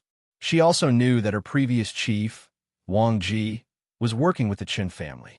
Back when Tan Lin investigated Wang Ji's violations, she couldn't find any loopholes in the supply of medicinal ingredients. Moreover, she carefully checked the Chen family's medicinal ingredients and found that they were up to standard, so she didn't replace them. After all, in Maple City, only the Chen and Schur families had the ability to supply the Beast Appraisal Association with medicinal ingredients. The other small fries didn't have the ability to do so. Tan Lin had heard about the recent infighting between the Schur and Chen families. Based on the current situation, the Chen family was ruthless and had forced the Schur family into a corner. If the Schur family, an established family in Maple City, couldn't come up with a countermeasure after this defeat, they would never be able to recover from this setback. Even if they didn't fall, they wouldn't be able to return to their former glory. In fact, they might not even be as good as they were now. Hence, it wouldn't be an exaggeration to say that this was a battle of life and death between the two families. Tan Lin's attire was out of the ordinary. She had always been cold and beautiful, and with the sleeves of her official rank 2 Beast Appraiser robe, she was immediately recognized. Sure, Wenjun almost immediately went up to greet her. "Welcome, President Tan. Your presence brings light to our humble home." Sure, Wenjun was very courteous to Tan Lin. Tan Lin smiled and returned the courtesy. "You're too kind, Lord Sure. I came as soon as I received your invitation. Sorry for disturbing you." Sure, Wenjun hurriedly said that she wouldn't dare. At the same time, she ushered Tan Lin in, then sat down at a table and made tea. "Chief Tan, this is the first time we've met, and I've long admired you. Appraiser Lin and I are good friends, and I've often heard him mention you," Shi Wenjun said politely. These words were mainly meant to improve the relationship between the two of them. In reality, it was just a matter of listening. However, when Tan Lin heard this, her eyes immediately lit up. "Appraiser Lin? Lin Jean? That's right, Appraiser Lin Jean." At Shi Wenjun's confirmation, Tan Lin smiled and asked, "Lord Shi, are you good friends with Appraiser Lin?" Shi Wenjun nodded. She and Lin Jean were indeed friends, there was no doubt about that. Of course, it was hard to say how deep their friendship was. After all, the Shi family was relying on Lin Jean now. In fact, this battle that determined the Shi family's fate was all thanks to Lin Jin's prescription. Hence, other than friendship, Shi Wenjun also owed Lin Jean a favor. "We're not just good friends. Our Shi family owes Appraiser Lin a great debt of gratitude," Shi Wenjun said seriously. It was obvious that she was speaking from the bottom of her heart. This piqued Tan Lin's curiosity. However, she didn't ask about this matter in detail. If it was something that couldn't be said, it would be very awkward to ask about it. Even if she had to ask, she had to familiarize herself with him first. Hence, Tan Lin asked another question she was concerned about. Or rather, this question concerned her even more than the previous one. "Lord Shi, may I know what Appraiser Lin mentioned about me?" Tan Lin looked at Shi Wenjun expectantly. Shi Wenjun's heart skipped a beat. She mused, "I was just being courteous. Appraiser Lin has been here several times, but he never once mentioned you, Chief Tan. How am I supposed to answer this sudden question?" Shi Wenjun was the head of the Shi family. Had it been anyone else, they would have given themselves away by now. Even if they were distracted for a moment, the observant Tan Lin would be able to see through them. Without the slightest hesitation, Shi Wenjun said naturally, "Appraiser Lin told me that Chief Tan is young and promising. Although she's a woman, she's responsible and capable. The Beast Appraisal Association is much better now than when Wang Ji was in charge. Tan Lin smiled, clearly enjoying the compliment. What else did he say? Sure, Wenjun cursed herself for talking too much. But it was too late to back down now, so she could only continue making up stories. Of course, she wasn't just making things up. She was telling the truth based on her understanding of Lin Jin. Then, Sure Wenjun added, Appraiser Lin didn't say much else. He just said that Chief Tan is an outstanding beauty and that he admires you. This shouldn't be wrong. Sure, Wenjun mused. Appraiser Lin was also young and promising. He wasn't married yet, and despite how beautiful Chief Tan was, she was only 2 or 3 years older than Appraiser Lin. Under normal circumstances, Appraiser Lin would definitely pay attention to her looks. If that was the case, it couldn't be wrong. Praising a woman's beauty would never go wrong. Tan Lin blushed when she heard this, and she said in a low voice, Why does that guy talk about everything to others, but never in front of me? Every time he sees me, he talks about business. I thought he really didn't care about women's looks. But come to think of it, he must be close to this Sure Wenjun. Otherwise, why would he tell her about this? Suddenly, a thought crossed Tan Lin's mind. She took a closer look at Sure Wenjun. Other than being a few years older than Tan Lin, Sure Wenjun's looks were on par with hers. She even had a more mature charm to her. Tan Lin seemed to have thought of something as she spat softly. While Tan Lin and Sure Wenjun were chatting happily, guests began arriving one after another. As the family head, Sure Wenjun had to welcome them personally. Hence, after apologizing, she went to greet the other guests. The Zhu family and the Gao family were here. Even the city lore manor had sent their chief officer, Zhuo Wentong, to keep up appearances. It could be said that basically all the influential people and forces in Maple City were here. Just by looking at the atmosphere, it was a grand occasion. Just then, Chun Wenlin and Wu Chunwei arrived. As a rising force in Maple City in recent years, the Chun family attracted quite a bit of attention. Most importantly, anyone with a discerning eye could tell that the Sure and Chun families were engaged in an open and veiled struggle that would decide their fates. Whoever won would be the boss of Maple City's medicine hall for the next 10 years. Sure Wenjun's expression changed when she saw the two men enter. She didn't mind Chan Wenlin's arrival, but with Wu Chunwei's arrival, she couldn't keep her cool no matter how hard she tried. After all, Wu Chunwei had hurt her deeply and had done unforgivable things to the Sure family. She wanted to reprimand him, but now wasn't the time. Moreover, what had happened had already happened. No matter how much she struggled over it, it wouldn't change the past. Now was the Sure family's time to strike back, so she had to hold it in. With this in mind, Sure Wenjun stepped forward and said, Lord Chun, for taking time out of your busy schedule to attend our Sure family's new pill launch, I welcome you with open arms.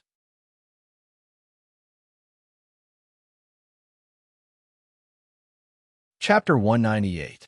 Sure Wenjun only spoke to Chun Wenlin, completely ignoring Wu Chunwei. Although she could endure it, it didn't mean that she could pretend that nothing had happened. Chun Wenlin was her competitor. Just based on ability, Sure Wenjun admired Chun Wenlin a lot. But Wu Chunwei was a complete liar and an ungrateful person. Just looking at him made her feel like her eyes were dirty. Chun Wenlin chuckled and cupped his fists. Head Sure, I'm here to broaden my horizons. Please do as you please. There's no need to entertain me. On the surface, one wouldn't be able to tell that the two of them were like fire and water, just chatting like friends. This was the shrewdness and breadth of mind of a head. Even if they were at each other's throats, they still had to keep up appearances. But the problem was, some people were hypocrites, while others were despicable. Wu Chunwei was a despicable and shameless one at that. Sure Wenjun, your Sure family should close down as soon as possible. That way, you won't lose as much. You're still holding on at this point. I don't think the little fortune your father left you will last much longer. Someone mocked sarcastically.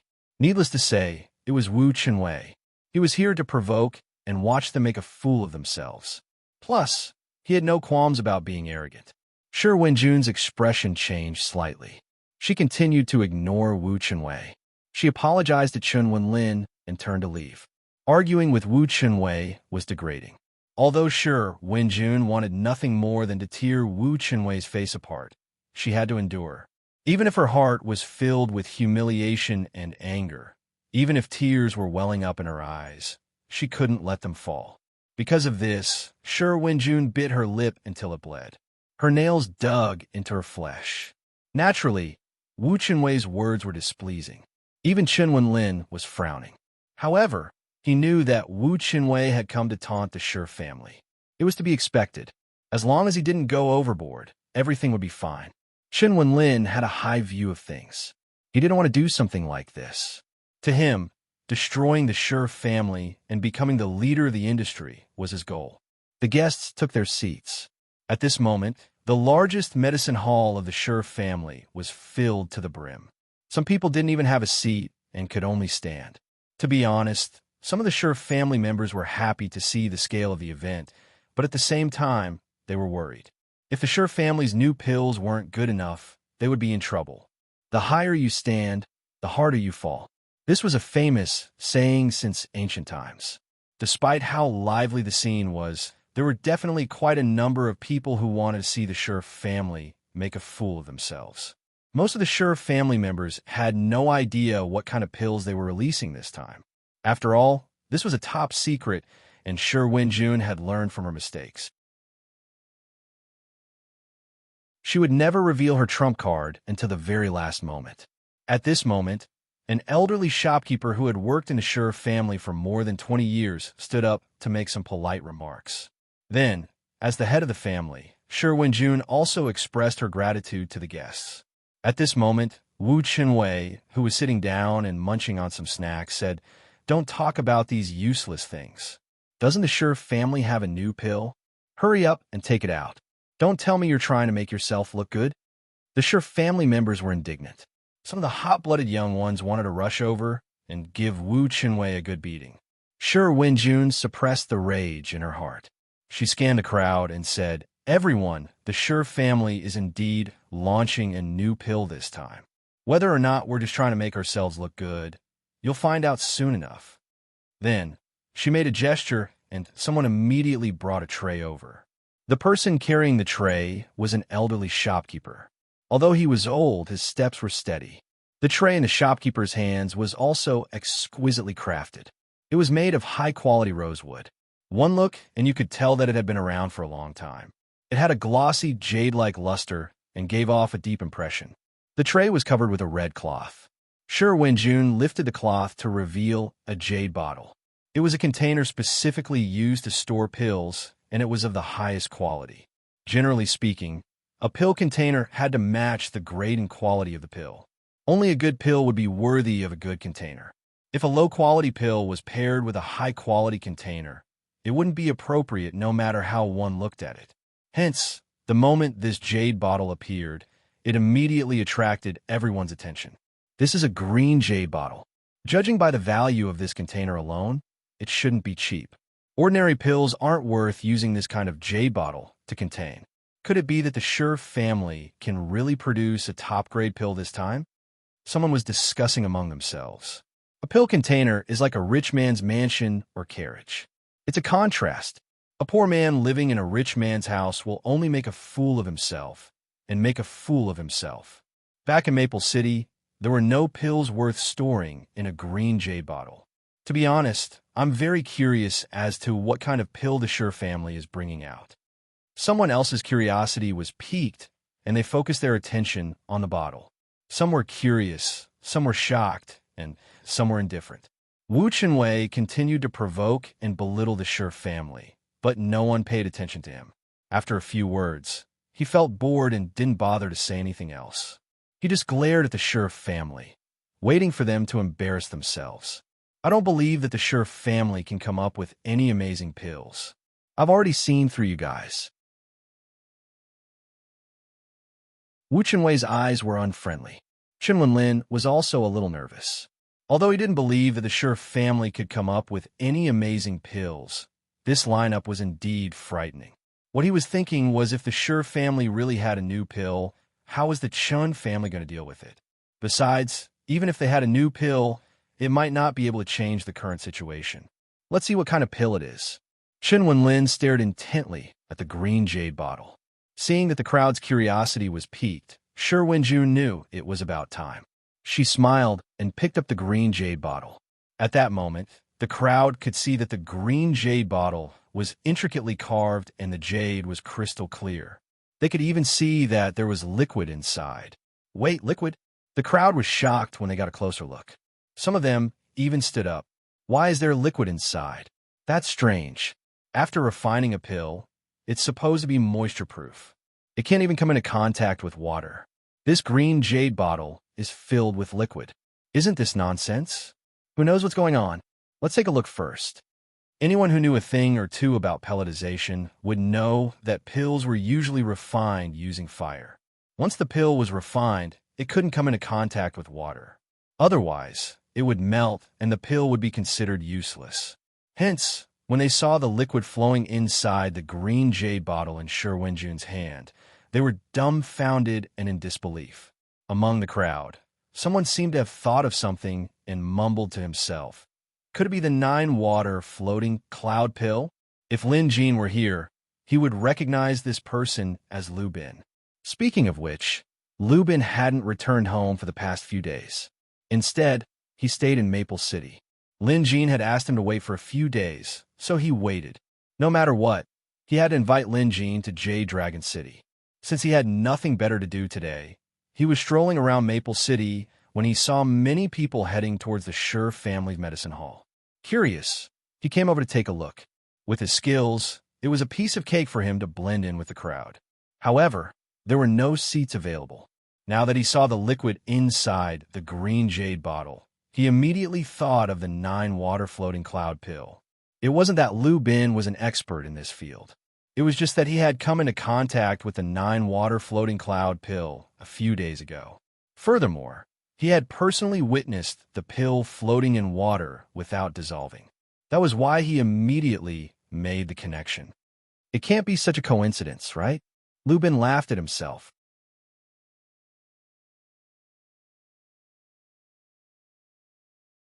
Chapter 199. The 9-water floating cloud pill was priceless, and its recipe had long been lost.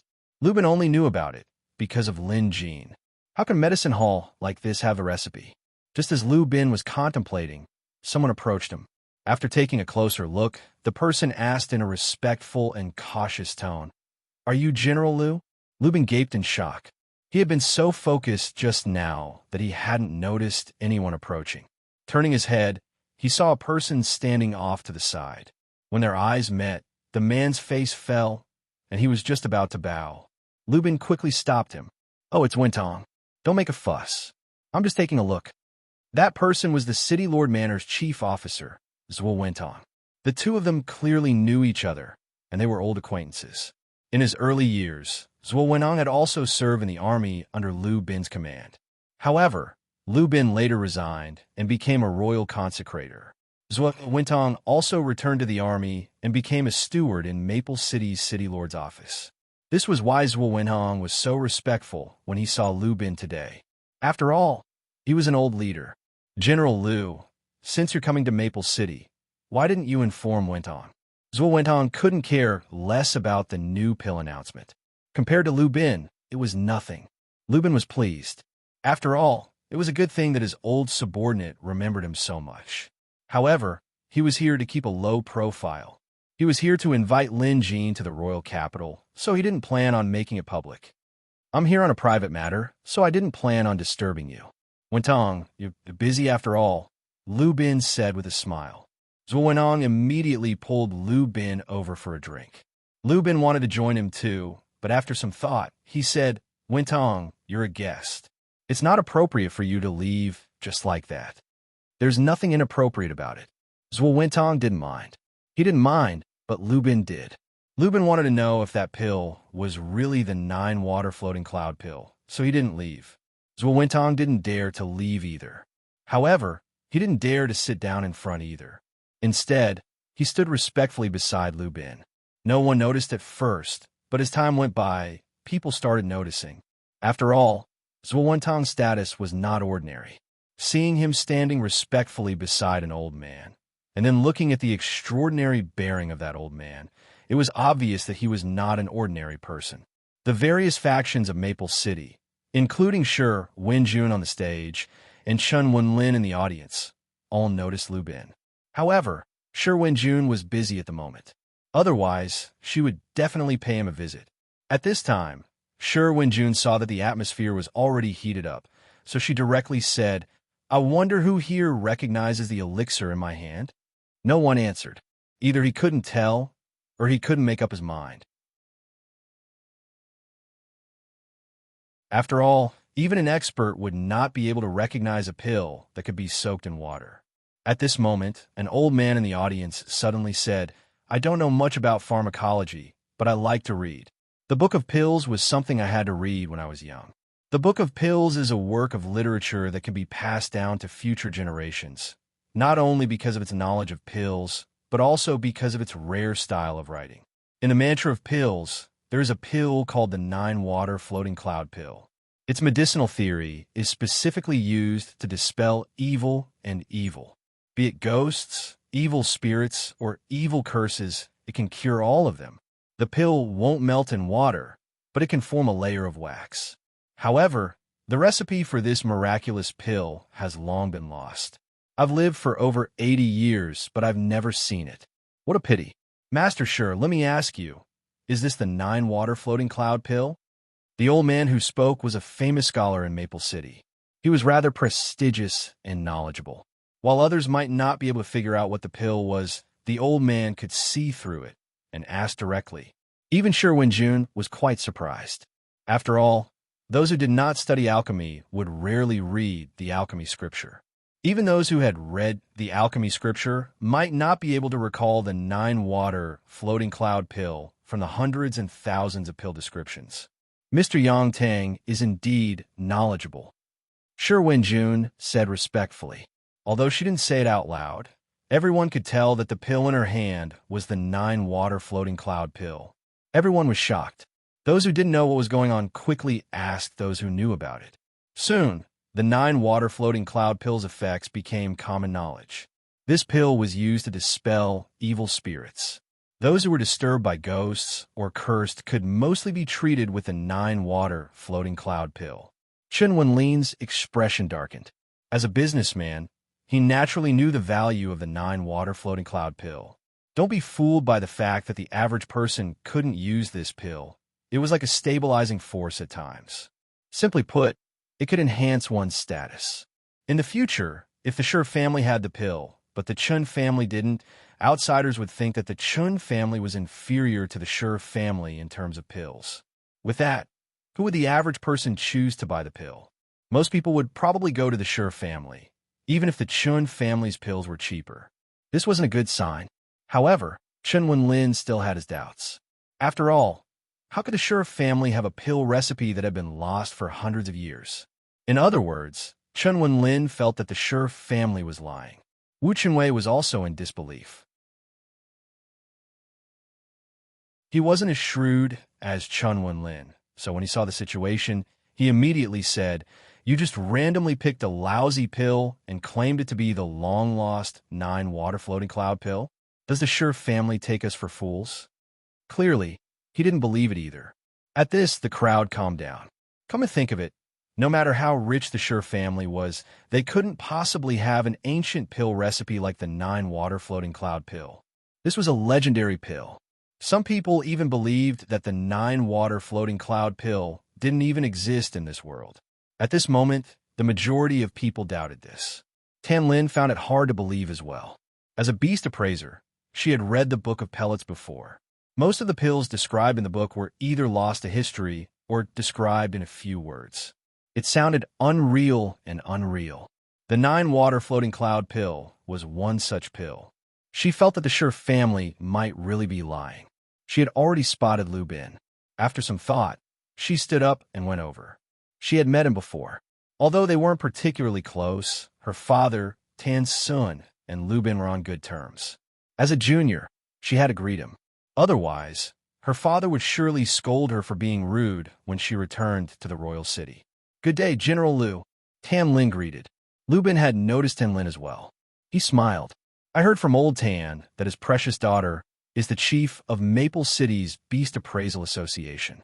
Old Tan even said that if there's a chance, I should take care of her. But I think he's overthinking. The Beast Appraisal Association is much better than before. This was a compliment. Tan Lin quickly apologized. Was General Liu invited by the Sher family as well? Tan Lin asked curiously. Lu Bin shook his head. I came uninvited. Tan Lin understood and didn't ask further. Sher Wenjun had already admitted that the pill in her hand was the 9-water floating cloud pill. I think it's fake. The 9-water floating cloud pill has been lost for a long time. Perhaps the Sher family found a similar pill to pass it off as a fake, Tan Lin said. Zhuo Wenong obviously shared the same opinion. He definitely didn't believe it. Both of them represented the majority of the people present. Lu Bin suddenly said, that might not be the case. We'll just have to compare the descriptions in the scripture of pills, and we should be able to find out. Moreover, this 9-water floating cloud pill isn't really lost. There are still people who know the recipe. If anyone else had said this, Zhuo Wentong and Tan Lin would have scoffed at it. But since it was Lu Bin, things were different. Their curiosity was immediately piqued. Tan Lin asked, General Liu, have you seen the 9-water floating cloud pill before? There was no need for Lu Bin to hide this. He nodded. It's not just the 9-water floating cloud pill. I've seen the recipe as well. Zhuo Wentong and Tan Lin were dumbfounded. They had to believe him. After all, it was Lu Bin who said it. Both of them knew very well who Lu Bin was. He wouldn't lie.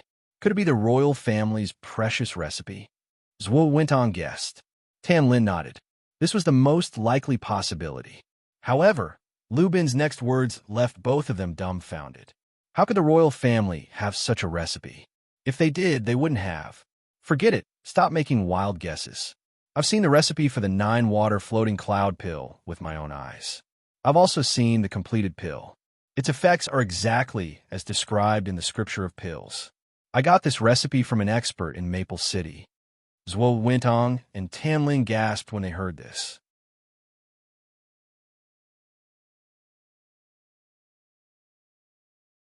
Chapter 200. Zhuo Wentong and Tan Lin immediately looked at Sher Wenjun and the elixir in her hand. Lu Bin knew that the two of them had misunderstood, but he didn't explain further. Because at this time, Lu Bin thought of a possibility and immediately walked over. He was a man who always did whatever he wanted, and there was nothing in this world that Lu Bin didn't dare to do. Although there were many people here, there were nothing in his eyes. Everyone was stunned to see Lu Bin suddenly walk up to the stage. Everyone was still doubting the authenticity of the pill the Sher family announced so suddenly. There was a flurry of discussion. Sher Wenjun was stunned too. She had already noticed this old man in black.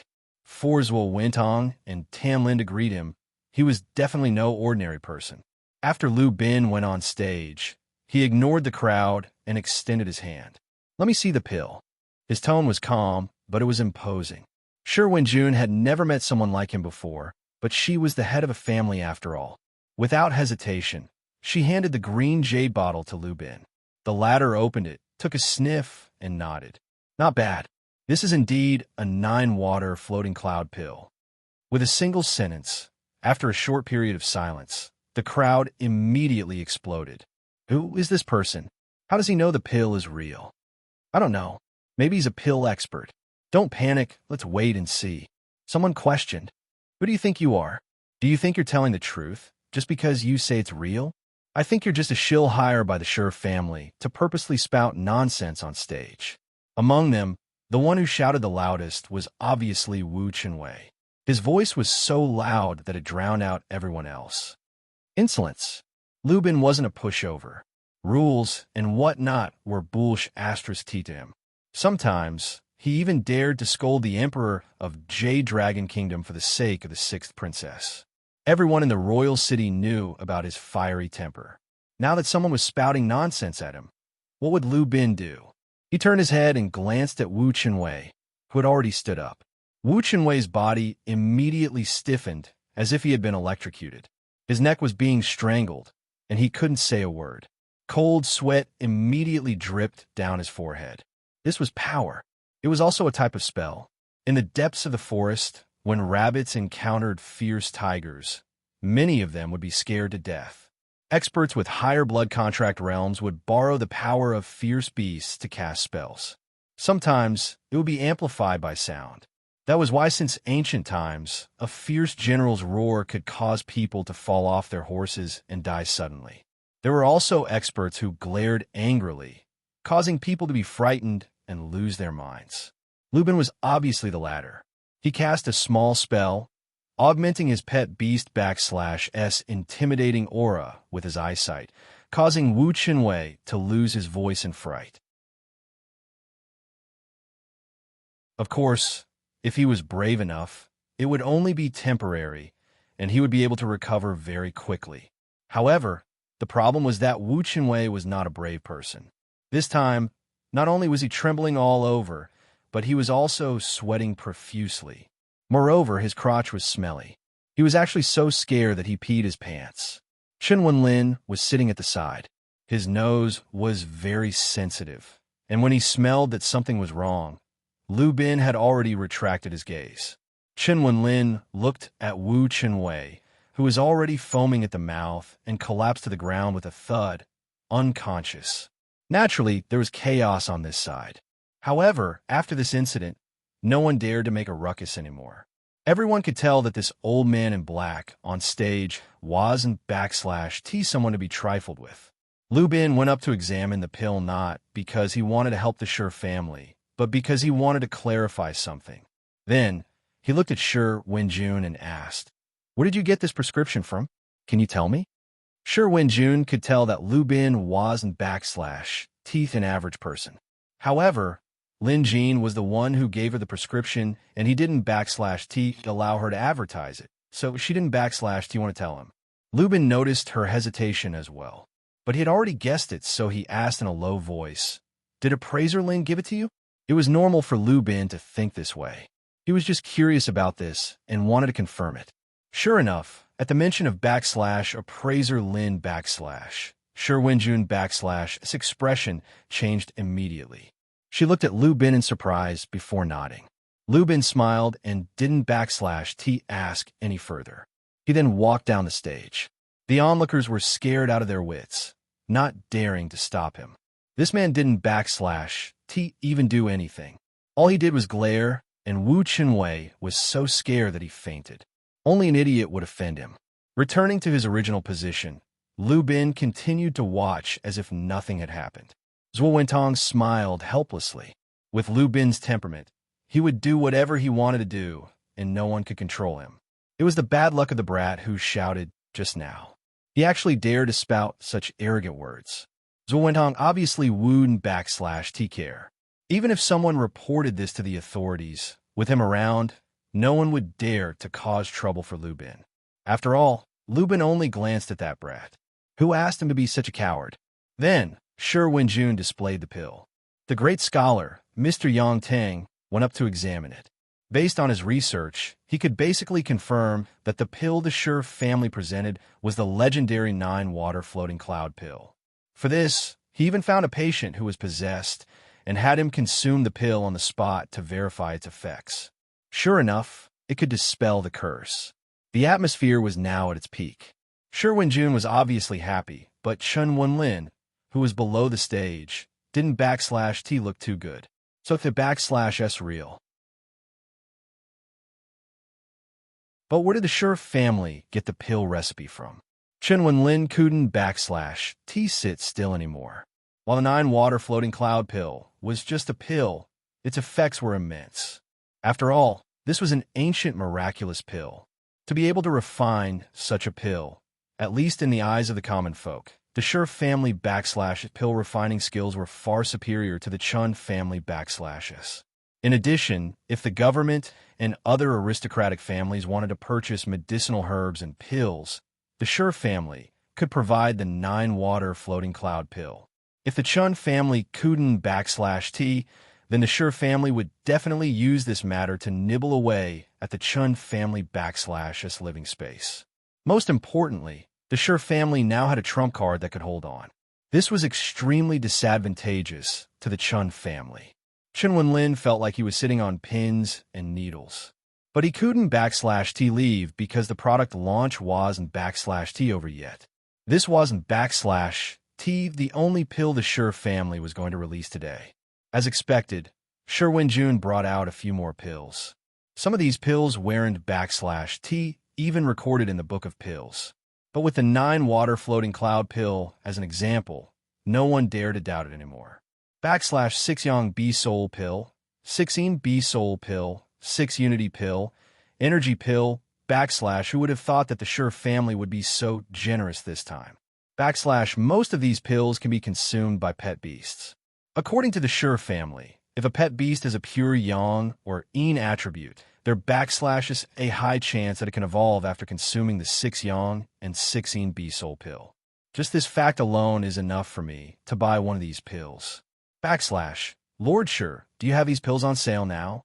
Someone couldn't / wait any longer and asked. Sure Wenjun and the Sure family members were overjoyed. They were already prepared for this. Everyone, please calm down. As this is the first time we re-releasing new pills, and we re in a rush, our medicine hall ISN /T releasing a lot of pills this time. We only have 3 9 water floating cloud pills and 5 of the other pills. As the ingredients are precious, the price. Sure Wenjun paused. Someone immediately shouted, pills of this level are obviously expensive. My pet beast happens to be a pure Yang fire attribute. No matter what, you have to save one for me. Me too. Me too. The crowd was already in a frenzy. Sure Wenjun smiled. Not only are these pills more expensive, but because the ingredients are too rare, we can /T supply them in unlimited quantities. So, we won /T be selling these pills publicly. What? Everyone /S appetites were whetted. Saying they wouldn't /T sell the pills publicly now was akin to telling them they were taking a sample after all the foreplay in a brothel. Immediately, the crowd was indignant. Sure Wenjun added, I hope everyone can understand this. Our Sure Medicine Hall will only provide pills to our regular customers. At this, the crowd finally understood. In other words, those who wanted to purchase these rare pills had to be regular customers. To put it bluntly, this was a bundled sale. For example, if you were a family that previously bought medicine from the Chun family, but now wanted to purchase the Sure family /S pills, you would have to purchase the Sure family /S medicinal ingredients in the future to qualify. This was a direct method. At this, someone immediately approached to discuss the deal. Chen Wenlin /S expression darkened. Even he couldn't /T help, but admires Sure Wenjun /S intellect. He didn't /T expect the other party to retaliate in this manner. To the Chun family, selling at a reduced price was obviously too low-end compared to the other party. What terrified Chen Wenlin was that Zhuo Wentong and Tam Lin also went up to negotiate. The City Lord Manor and the Beast Appraisal Association were the Chun family /S 2 biggest customers. If they were poached as well, it would be a huge blow to the Chun family. Then, the Zhu family and Gao family went up as well. Chen Wenlin was sweating profusely, but he had no way of retaliating. Being a man of his word, the only thing he could do now was to return and discuss with his people to see if they could come up with a countermeasure. If this wasn't /T handled properly, the Chun family would be in deep trouble. Along the way, Chen Wenlin stumbled along with his thoughts. He even tripped once, but Chen Wenlin didn't /T mind.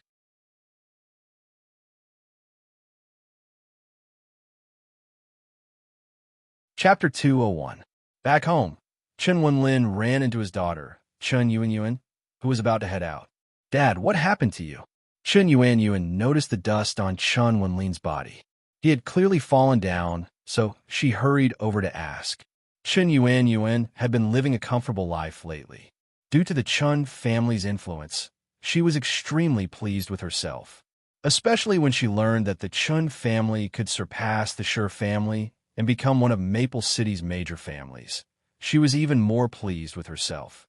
Her current state of mind was different from before. In the past, her heart had always been Yang Jie, but these days, Chen Yuanyuan was always with Chen Shun. This cousin of hers had a sweet mouth and many tricks up his sleeve. More importantly, he always made Chun Yuanyuan feel a sense of superiority for being doted on. In fact, the two of them had been secretly hooking up. But Chun Yuanyuan didn't mind. If she and Chun Cheng didn't say anything, who would know? Moreover, after getting together with Chun Cheng, she realized that her cousin wasn't that bad after all. At least, he was better than that trash Lin Jin. In the future, the Chin family would become Maple City's #1 family, and her status would rise as well. If her cousin became stronger and achieved a breakthrough, it wouldn't be a big deal to be with him. But if that didn't work out, with her status as the Chun family's young lady, she could find any man she wanted. This young lady of the Chun family was clearly getting ahead of herself. Of course, Chun Yuanyuan still behaved obediently in front of Chun Wenlin. Chun Wenlin's face was covered in dust, but he didn't mind. He didn't even pay attention to Chun Yuanyuan. He was now thinking about how to deal with the Shi family's counterattack. The Chin family had lowered their prices to crush the Shi family. Now that it seemed like the Shi family wouldn't die, Chun Wenlin had to change his strategy. If he didn't, the Chun family couldn't afford to drag it out. Their top priority now was to cut their losses and stop lowering their prices. Although they couldn't destroy the Shi family for now, they had plenty of time. They could always find a chance to fight again.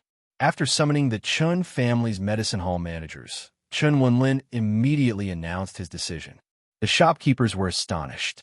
After all, they had joined forces to crush the Shi family to death before recovering their losses. However, if they were to stop now that the Shi family was still alive, then all their previous efforts would be for naught. Boss, if we do this, we'll be incurring a lot of losses. We'll be losing more than a year's worth of profits. It's not just 1 year. It won't stop even for 2 or 3 years. These shopkeepers clearly didn't know about the Shi family's counterattack. Chun Wenlin wasn't in the mood to explain it to them, so he said, "Don't ask so many questions. Just do as I say and hurry."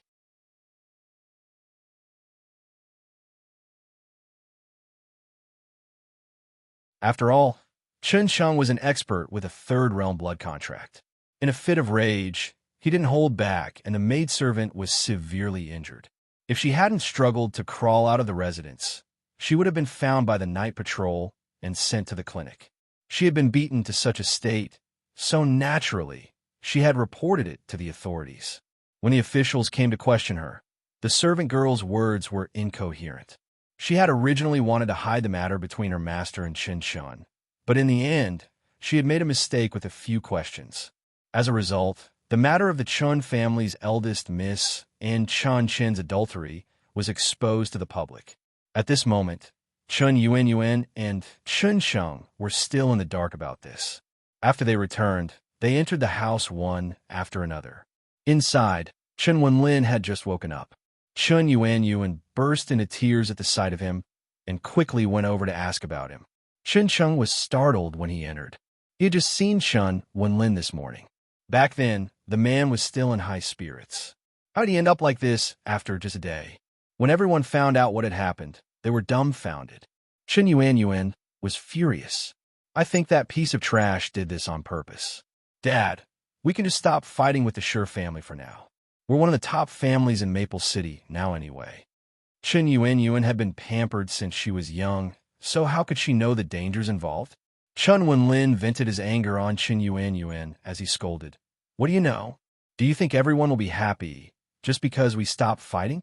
Do you think the Shi family won't kick us when we're down? Let me tell you, the Shi family will use Lin Jin's strength to take a breather, but when the time comes, they will surely seek revenge on our Chun family. Their methods will be even more vicious than what we did to them. The family business that I, Chun Wenlin, have built up over the past decade will be destroyed." How could Chun Yuanyuan understand this? She was crying from the scolding, feeling wronged. Chun Cheng, on the other hand, was much calmer. "Uncle, the only thing we can do now is to reduce our losses and recuperate. As long as the Chin family doesn't fall, we'll have a chance to make a comeback." While this was true, Chun Wenlin knew very well that the Shi family wouldn't give them that chance. Just like how he dealt with the Shi family previously, how could a smart person like Shi Wenjun let go of an opportunity to destroy the Chun family? unless the Sure family showed mercy. But would they?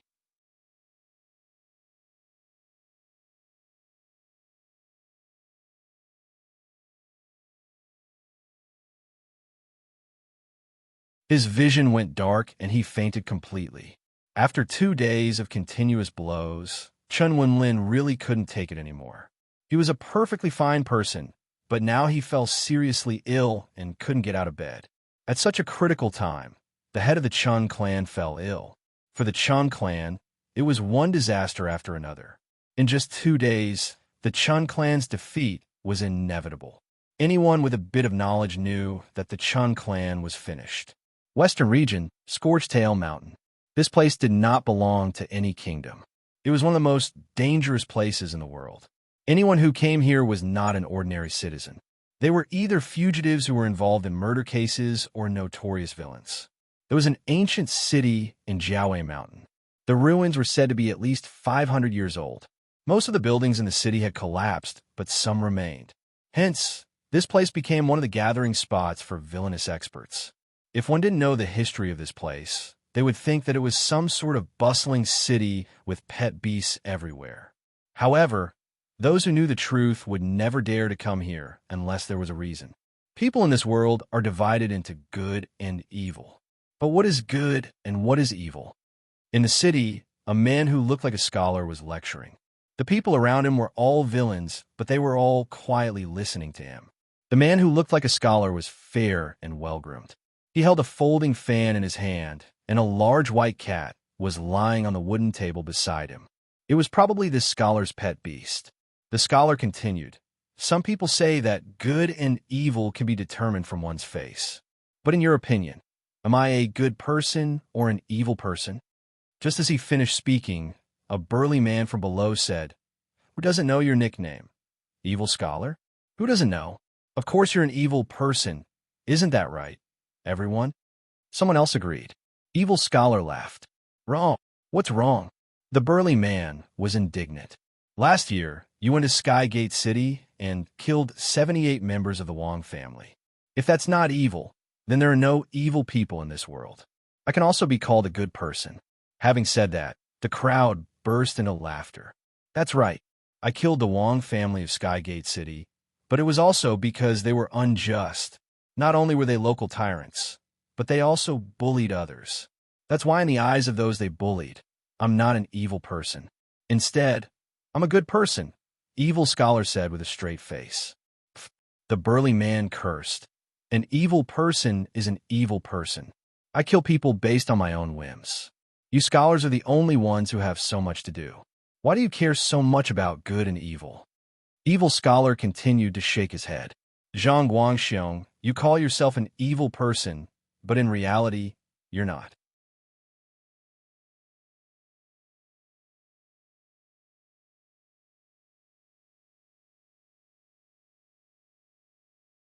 Chapter 203. Evil Scholar's eyes lit up as well. He knew the Black Falcon well. Since it said so, it must mean it wanted to help him. Because his white cat was only rank 3. He wanted to advance to rank 4, but had been stuck for years. "All right, we'll talk about the details later. What's the latest news?" "Let me see the newspaper," Black Crow said. It was only then that Evil Scholar seemed to recall something. He said, "By the way, was there someone looking for you in the newspaper?" Having said that, he ordered someone to bring him a copy. Black Crow was stunned. "Someone is looking for me? With a signature?" Evil Scholar nodded. "That's right. And it's not just you. I think they're looking for Ghost Child as well." "Is this Ghost Child the terrifying Madam Ghost Child from South Continent?" Black Crow's heart skipped a beat when he heard that. "Where's the newspaper? Give it to me now." It was rare for him to be so anxious. Black Crow had been so hungry earlier that he could walk and talk at a steady pace. Now that he heard Ghost Child's name, he was actually anxious. Then, Black Crow snatched the newspaper and read it carefully. Evil Scholar was puzzled. The person who signed it is called Curator. What a strange name. He wants you and Ghost Child to go to Grassy Continent and intimidate Snake Country. I've heard of Snake Country. Although it's not a big country, it's still an intermediate country. It's not bad in Grassy Continent. There must be quite a number of rank 4 beasts there. Black Crow, I'm sure you won't go. Plus, this isn't like you. Why would you be ordered to do something? What a joke. Before he finished, Black Crow stood up. Scholar, how we get to Snake Country? Evil Scholar was dumbfounded. A moment later, Black Crow had already pulled Evil Scholar out of Scorchtail Mountain. Scholar, let's get on the Black Falcon's back and get to Snake Country as soon as possible. I drag you along this time because I don't know the way and I'm giving you a chance. Don't say that I don't take care of you since we're brothers. You have to seize this chance, Black Crow said on the way. Evil Scholar was dumbfounded. Black Crow, what's the background of that curator? Evil Scholar was no fool. To be able to make Black Crow leave for the grassy continent, which was thousands of miles away, with just a few words, this curator must have a powerful background.